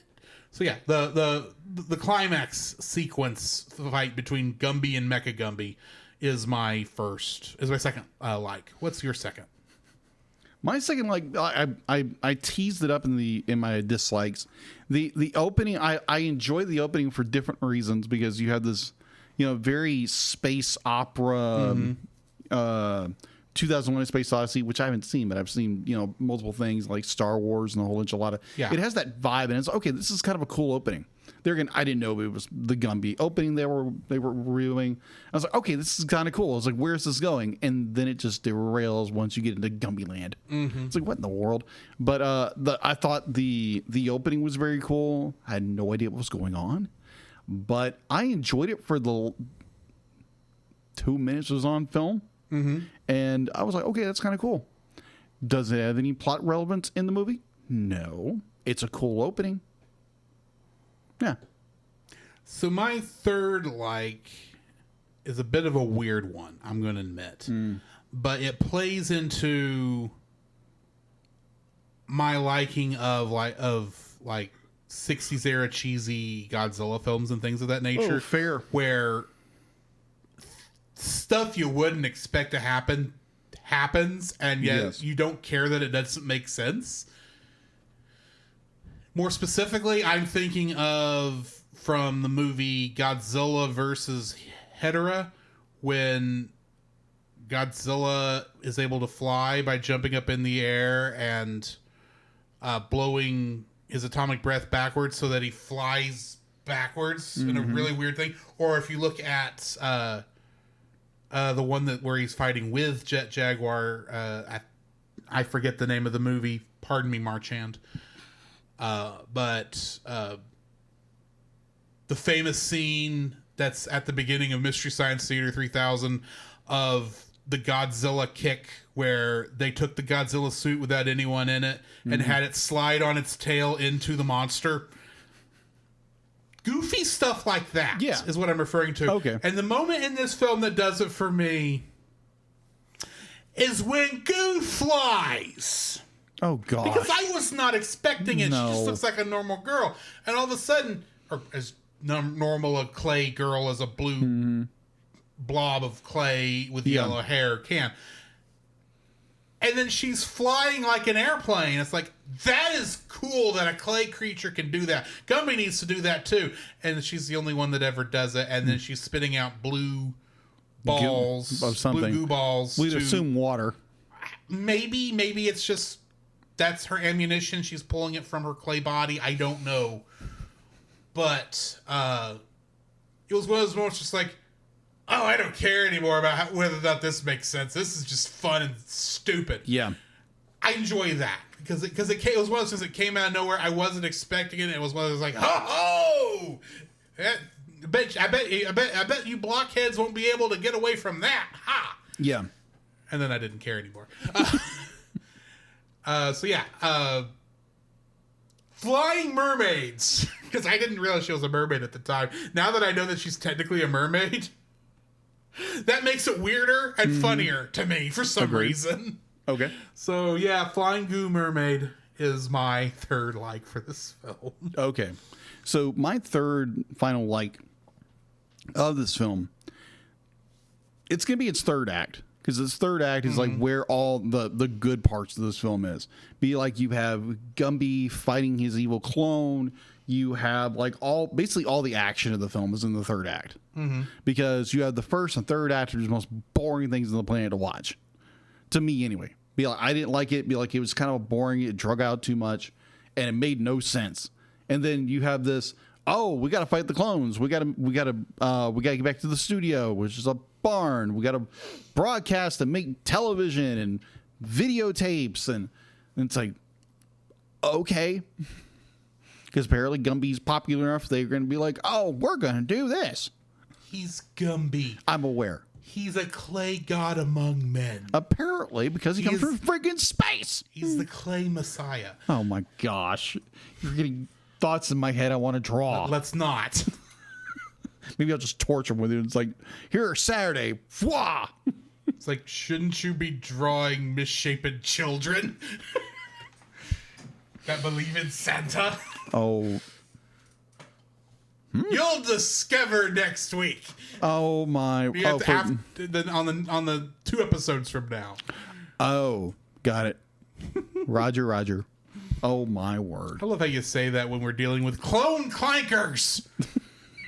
Clone clankers. Roger. Begun the clay clone war has. Roger. Oh my gosh. Execute Gumby. Order Gumby. I need to get some clips from this film and just put not D. Bradley Baker, the voice of the clones, the droids. Oh my gosh! And just it makes more sense than some of the dialogue we actually got in this film. Roger. Clone clankers. Clone clankers. You know that clanker is now the official derogatory term for AI, right? I heard something like that. That's what I find hilarious. Oh my gosh. Yeah, we're just a world becoming full of clankers. Oh, you take offense to that, do you? Bobo. That's not Bobo, that's Deedlet. Oh, never mind. Never mind. Take 2. Oh, you're warming it up. Leave it for now, Deedlet. We don't want to go into anything like of that nature. It's too late. It's been a long week. We're just lucky we're getting this episode out. That is true. So, yeah. Sinuses, you gotta love them. Anyway. Yes, anyways. You have anything to add before we rate this film? Oh my gosh, I even got in. Did I give a third like? I thought you did. No, I didn't. Sorry, what's your third like? My third like of this film. That it ended. I figured. Okay, so technically, yeah, you did. You just said it during dislikes. Yeah, I said it during dislikes, but be like, I obviously I made an error. It happens. Yeah, it happens. And it's like, okay, let's backtrack. Let's make it something like more like an idiot. And oh yeah, my third dislike. It finally ended. It made no sense, but it's like, oh wait a minute, I did. It was the third act. Yes, it was the third act. That's third right. Act, yes, third act. If I gave a fourth, it'd be the ended. It ended. So yes. We need to rate this film. Yes. Giving it a 3. Okay. The story that kills it for me. I'm sorry. It's not a good story. It's got some cool moments. Don't get me wrong. The animation is the only thing that's really pumping it up any. Scratch that. I'm giving it a 4. Because I mean, it is good. Don't get me wrong. From an animation point of view, but the story leaves a lot to be desired, and admittedly, this is not my franchise. So, what are you rating it? So when you started rating it, originally I had it 2. Okay. And I was like, man, this is not a good film. And you go over, you do the review, and you're bantering off each other how much you hate this film. It'd be like you realize, there's some things in this film that are worth watching, like animation for one. It's claymation. Probably one of the last claymation films they ever did. Possibly. I have to look that up. You have the third act with all the cool fighting and everything. I thought that was really good. Especially when you go into the world of the books. Those are creative. But the plot, everything else is just nonsensical. Makes no sense. There is a plot there, but it makes no sense. So I realize this isn't the last claymation film. There is Aardman still technically is That's making right. claymation. So technically, after this, you still actually had Chicken Run. That And is then true. we've had a sequel to Chicken Run, and we had a couple other ones. They are not as obvious in being claymation, but they are technically claymation. I thought Chicken Run was stop motion. A little of both. It's a little of both. The actual heads are made of Pleistocene, which is a clay. Mm-hmm. So, and Wallace and Gromit is all, well, with the exception, I think Curse of the Were-Rabbit is technically CG. Oh, okay. But most of the Wallace and Gromit stuff is clay. Oh, okay. Which we need to do some Wallace and Gromit on here at some Yeah, point. exactly. More Wallace and Gromit. So it's not the last, but it's one of the last hurrahs of the era of claymation. Mm-hmm. So I'm going to give it a 3. So before we move on to the next segment, I had an idea, kind of introducing this to you last minute. I want to rank our movies this year from worst to best. Now, granted, this is the first one. We don't know how it stacks up with the others, but if you were to predict based on what you know of the others, with 4 being the best and 1 being the worst. Are we talking about? So we're talking about the movies that we're going to review for this month. Okay. Where would you predict on that this would fit? Would it be?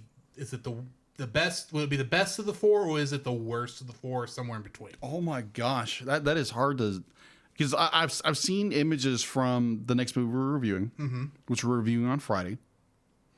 And I have seen bits and pieces of the Rap City Street Kid, so I know what that is. Oh, okay. I've seen people review Finding Jesus, the Finding Nemo ripoff, and that looks terrible. The 2 movies I picked look absolutely horrible. Yeah. Of the 2 I picked, this is the better looking. Oh, okay. So And probably the better story, if we're being honest. Okay, so based on all that, I think Gumby would probably be the top tier right now. Yeah, I'm predicting this is gonna, if by the end of this is gonna rank at number 4 as being the best of the 4. Okay. But I mean, if you want to put something else you think might be better above it, go right ahead. Well, I think I will hold my judgment until we get towards the end, because I think right now. Right. This is just that's why I said predict. Yeah. Because we don't know. Next time we'll say, okay, I'll ask, is this better or worse than Gumby? Okay, that'll work. And then as we get to the end, we'll know what our 4, number 3, number 2, and number 1 is. Okay. I just thought of that while we were talking, so playing that by ear.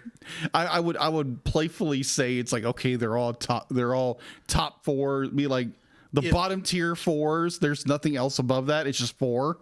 They all stack on top of each other. How bad they are. Well, except 4 is technically best. So if you wanted to all stack up, you might put it on the bottom at 1. Yeah, a 1. Okay. But the only reason I didn't go ahead and include like the other bad movie month movies is because I don't remember. I know how bad some of them are. Yeah. Leo the Lion. But I don't know how well I would rank those at this stage. So fair. So yeah. On the other next week, you already mentioned it. Yes. But next week we are going to be reviewing A Fox's Tale. Mm-hmm. Just available on which YouTube. I know nothing about it. It looks bad, people. I know bad. I had to double check, because when I first typed in A Fox's Tale on YouTube, I actually got what looked like a short for a well-made film. Yeah. Like a well-made student film. So it's like, that can't be what he's talking about. No. Which is why I double checked and sent you the link to make sure you mean this one, right? Yes. So yeah, so next week, A Fox's Tale. Yeah, so oddly enough, because I was looking on IMDb, not IMDb. Say it again. IMDb.com. And I was like, okay, what are the worst animated films? This is in the top 10. Where was Leo the Lion on that list? Because if it wasn't at number 1... No, it's not number 1. I worry about what could fit that. But... Yeah. Let's go ahead and hit the intermission, jump to the other side, and review some Batman.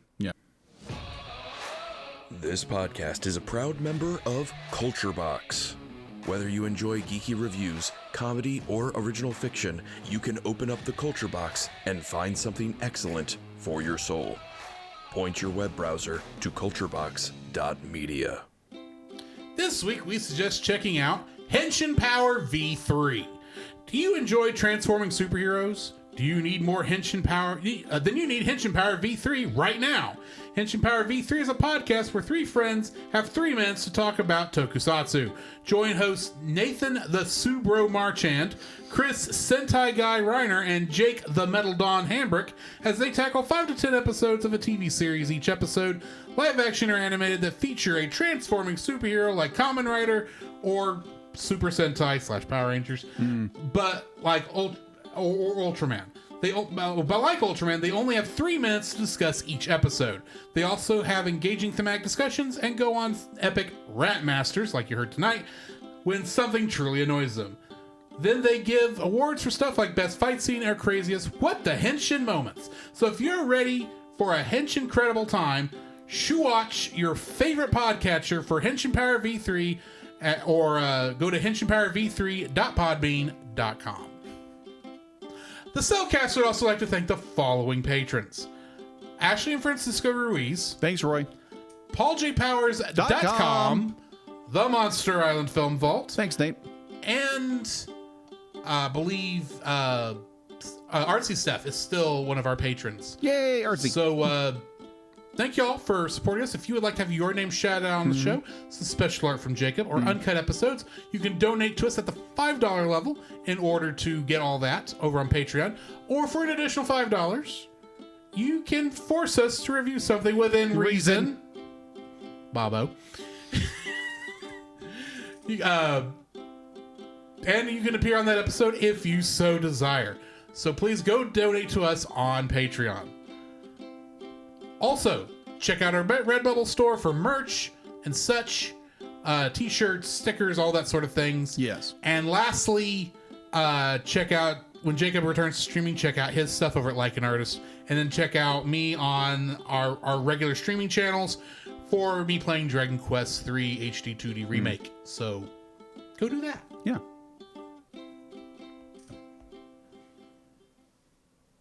Artsy Seth says, I am using What the Henshin someday. There you go. I've used it on his show many times. So. I am vengeance. I am the night. I am that man. Batman. Batman. There is a song the good folks sing. Gum, gum, gum, gum.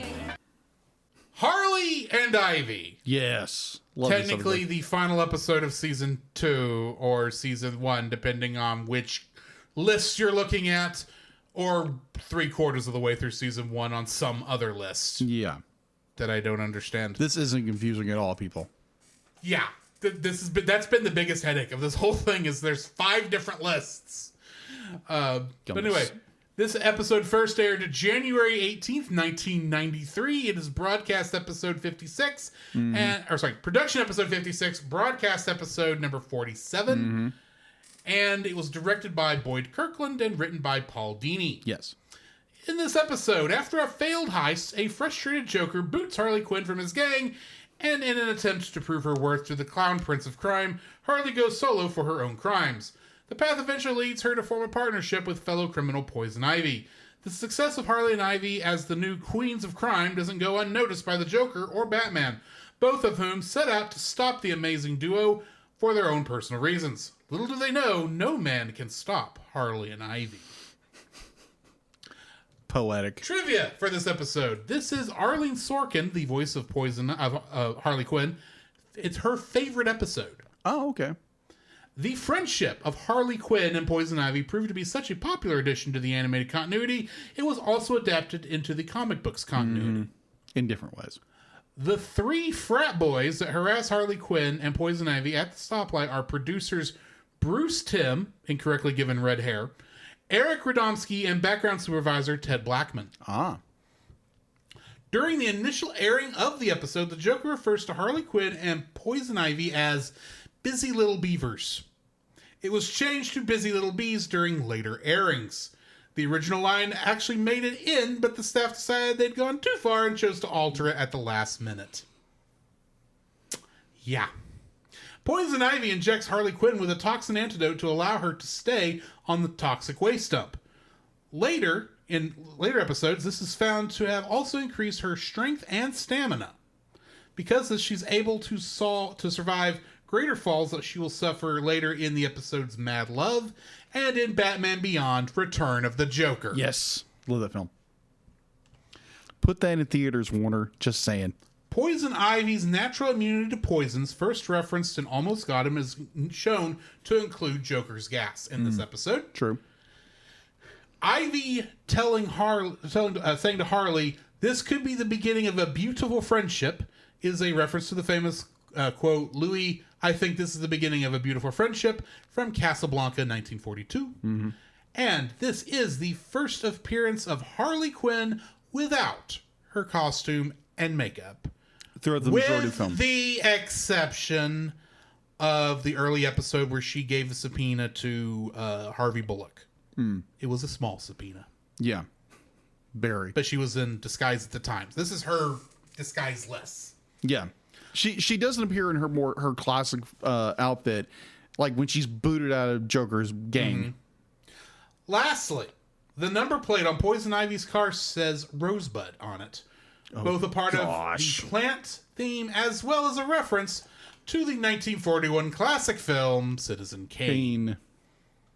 What are your thoughts on this episode? It's gold. It'd be like it's classic Batman the Animated Series. You get Harley Quinn, you get Poison Ivy, you get the two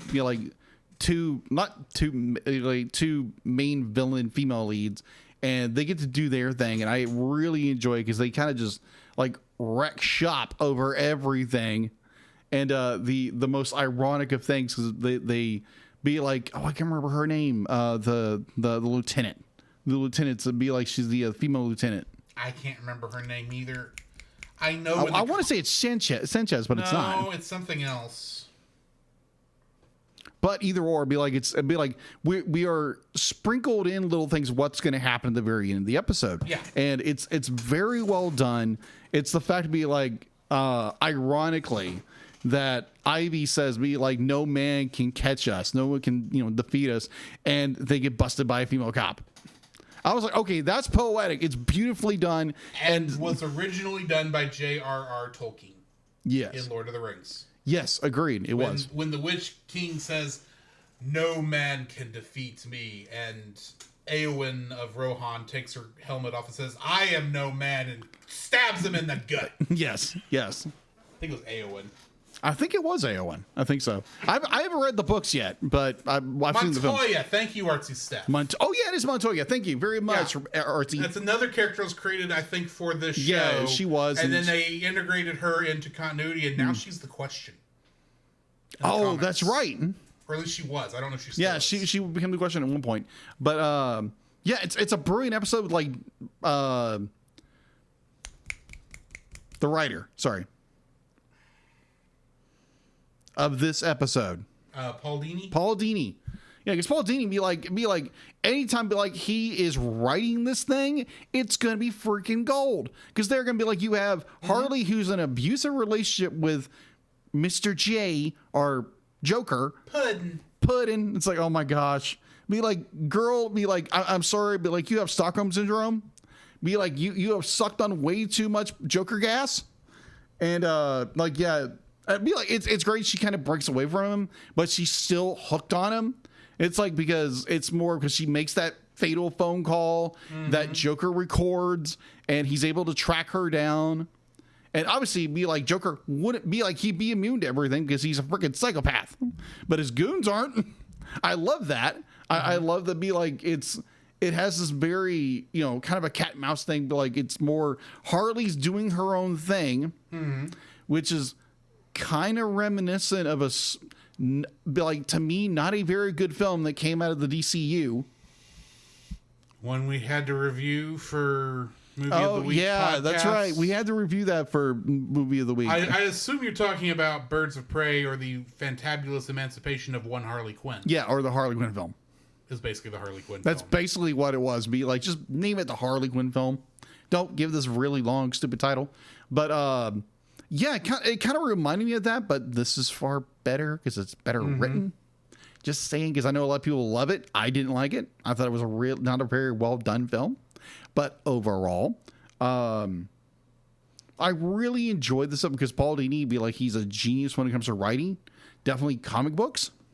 And he's gone on and done amazing things, definitely within the DCAU and supplement material, like writing other stuff. But I really enjoyed when I saw Paul Dini, I was like, oh my gosh, yes, let's bring it. Generally, when you see Paul Dini as a writer, you know it's going to be a good episode. Oh, yeah, agreed. Yeah, overall, I really enjoyed this episode, and because you'll see the artwork for this episode probably in a week, probably. And I am still in the middle of catching up because I'm still catching up from because I had one episode left from before the emergency hiatus. That's right. And I'm getting them edited as fast as I can. It still just takes time. Yeah. So you'll see it eventually. I'll probably put it on socials at some point because I was really proud of how they came out. I am aiming to put out Ernest and Celestine tomorrow night. Oh, okay. Before I go live on the stream, which Archie collabed with me for the art. She did an amazing job. Literally, I think I just got a few little things to do on that before I go up. And then probably Saturday, I'll work on getting this episode done. So, but overall, it's a fantastic episode. I love it. I don't know. Overall, there's some things I want to say, but I'm not going to say here. But I really, really enjoy this episode. It's top notch. Batman the Animated Series. Because obviously Batman's in it, but it's primarily it's Joker and it's Harley and Ivy, and I really, really enjoyed that. Not to say anything about the Harley Quinn TV or not, because it wasn't that good to me. Some people like it, but some people really enjoy it. I didn't like it. I haven't watched it, so I can't say one way or the other. I just had a feeling I wouldn't like it. Let's just say it'll kick you in the teeth. And the clips I've seen make me think I'm not going to like it. So no. You probably won't. My thoughts on this episode. Here's a fun little fact. When I was a kid, I hated this episode. Really? I don't know what it was when I was a kid. It's like this was the one that turned me off. Or not say turned me off. It pushed me back for the first time I saw it from Batman, the animated series. Okay. Granted, I say push me off of my... It's one that knocked my excitement level down. Okay. But there were other shows that were on at the same time, and let's face it, my Sundays, my Thursdays. Thank you, Archie. My weekdays and Saturday mornings, a lot of time was spent on Fox Kids, which is where this aired. That is fair. So it's not like I didn't keep watching episodes, but I remember not looking forward to this episode when I saw it on the list because I just remember not liking this episode. I am not going to fight people who like this episode. I still, because this is a very well made episode. It's just I don't like the Harley Ivy relationship personally. Okay. And I can't give you a good reason as to why, other than I know that in some continuities it goes a little deeper than I prefer. Yeah, agreed. But, and maybe just seeing that before I was old enough to understand that is maybe what turned me off the first time. I don't know. Okay. But yeah, this is still a well done episode. I really feel bad for Harley for most of it because she's still got it bad for Miss J. Yeah, she's torn.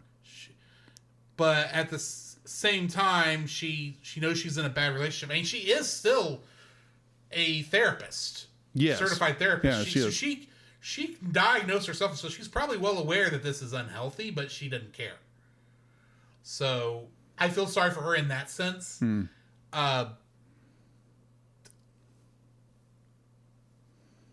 I don't know.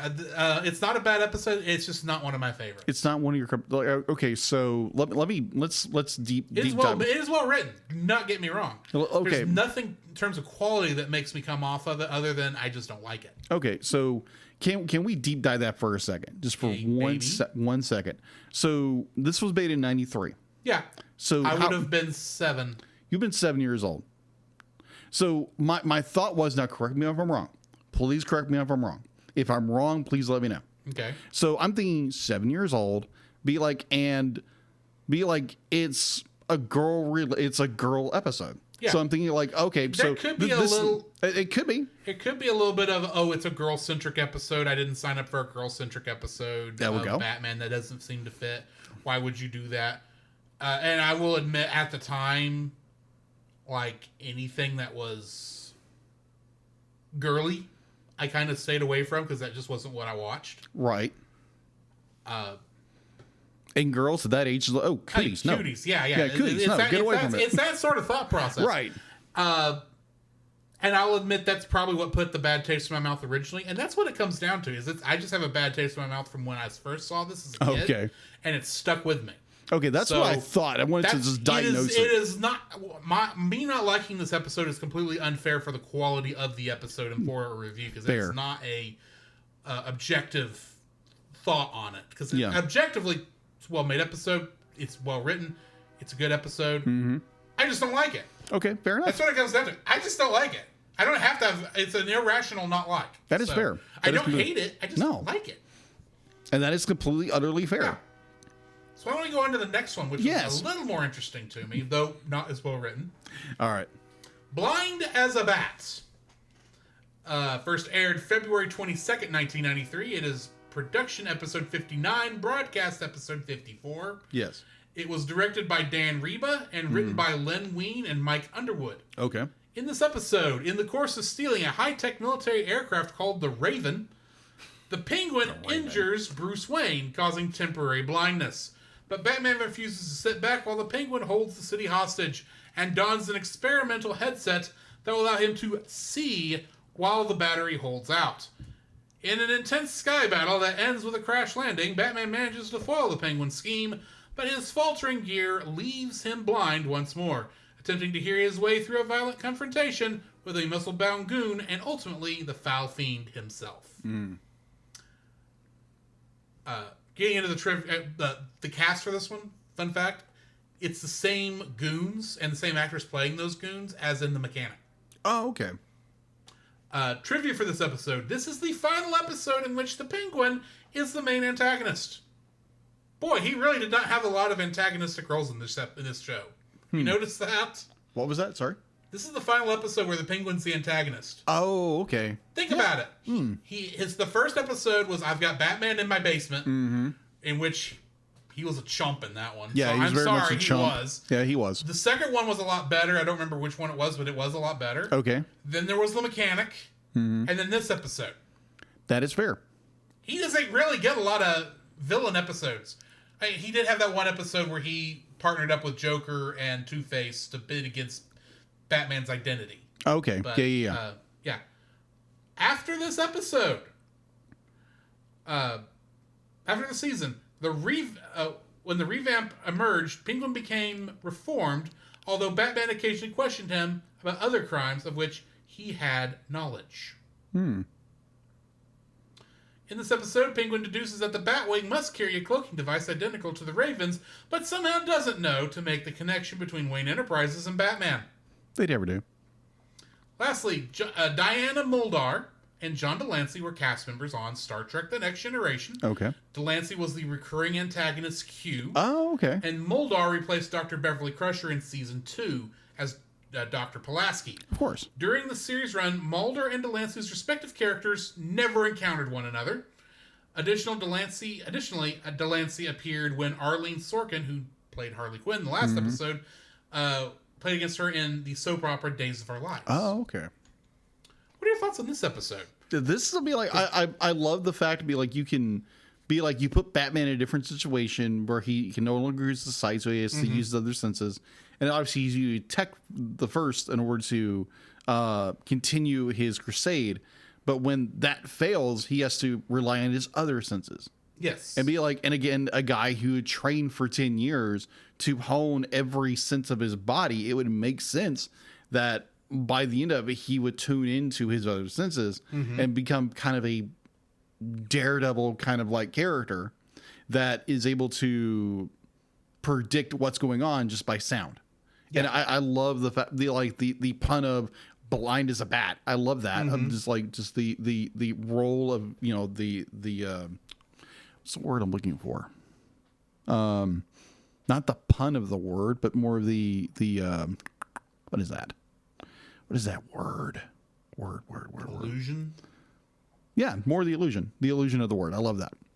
Be like, because a lot of like they use a lot of illusion in all the title cards and everything. I really enjoy it. And because obviously Batman or Bruce Wayne is very determined to be like, I'm not going to let this stop me.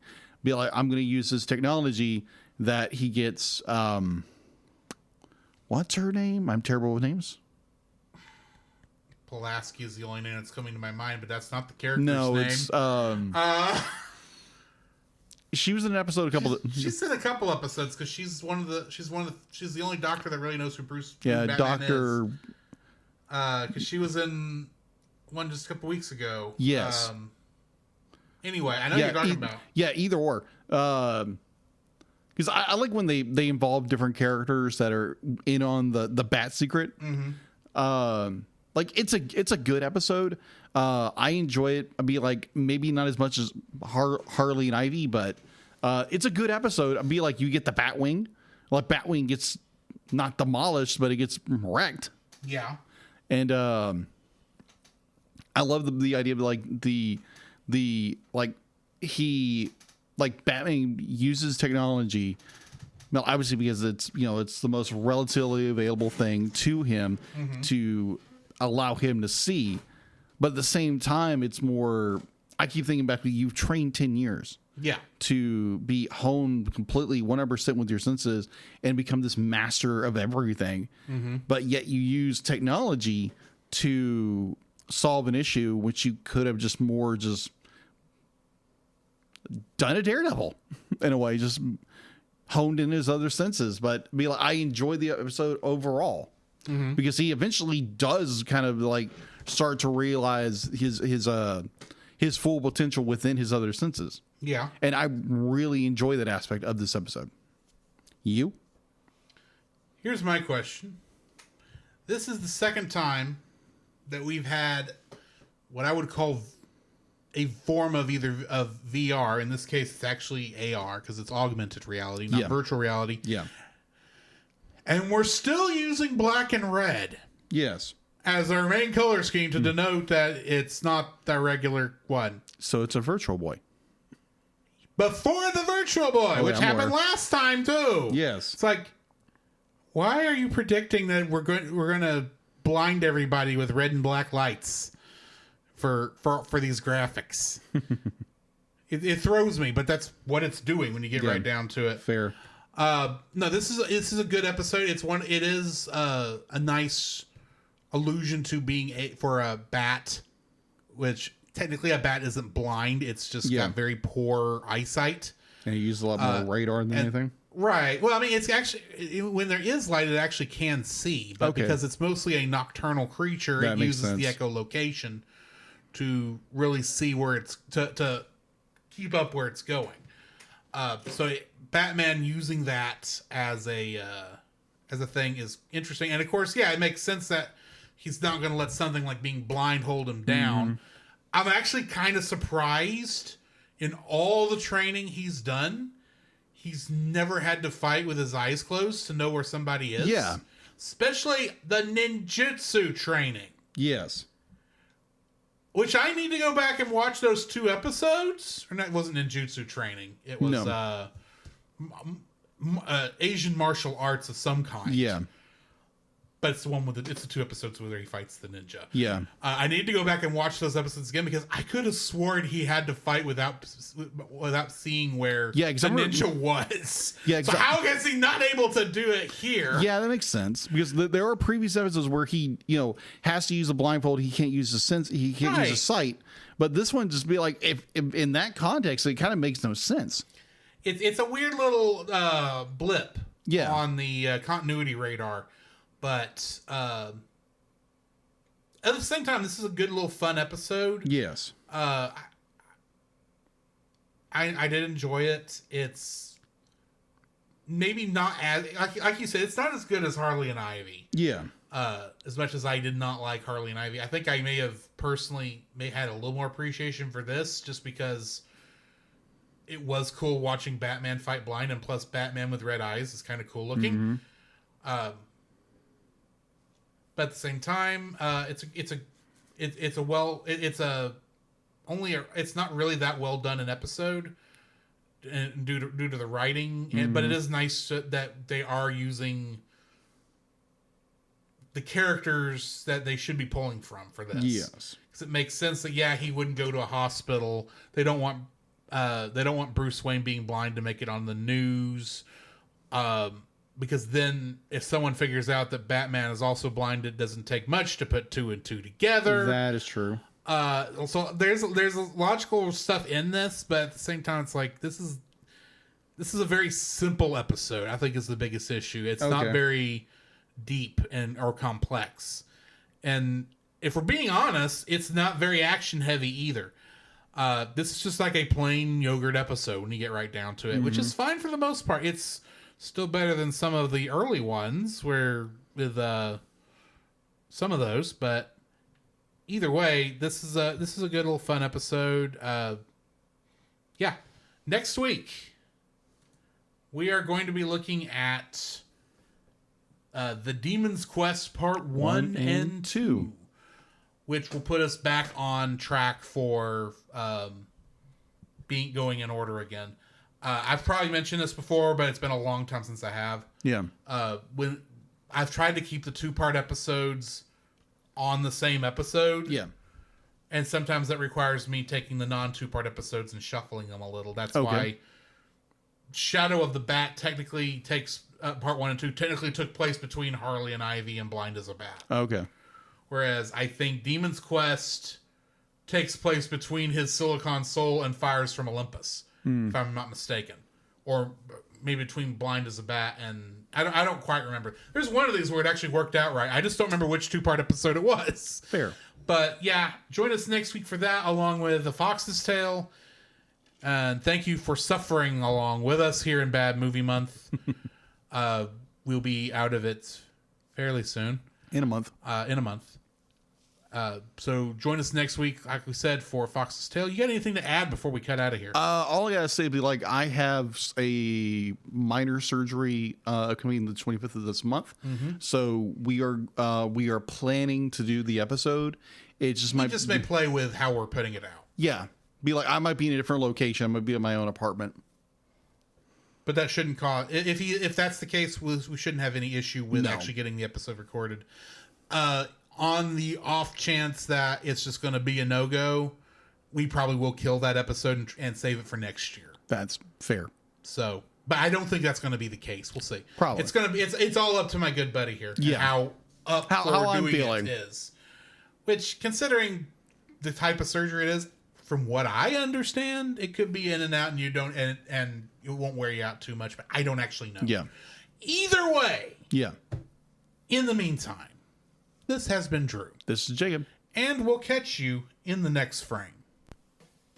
To follow Jacob and Drew's individual internet exploits, check out the Linktree links in the show notes. You can email us at thecellcastpodcast@gmail.com. Follow us on Twitter or X at @cast_cell. Follow our Facebook page, The Cellcast Podcast, and join our Facebook group, The Cell Nation, our YouTube channel, Cellcast, and our Rumble channel, The Cellcast Gaming. You can join us every Friday night at 7 p.m. Central for our live recordings of our episodes on Twitch, Facebook, YouTube, and Rumble. You can also join Drew on those same streaming channels on Tuesday nights at 8 p.m. Central for gaming streams. You can listen to our podcast on Apple Podcasts, Spotify, or anywhere else fine podcasts can be downloaded from. Please rate and review us where you found us. Our theme song is Drop and Roll by Silent Partner. Our bad movie theme is It's Party Time by Gregory Snegoff, with additional audio from the film Titanic: The Legend Goes On, and remember, that's Cell with a single L.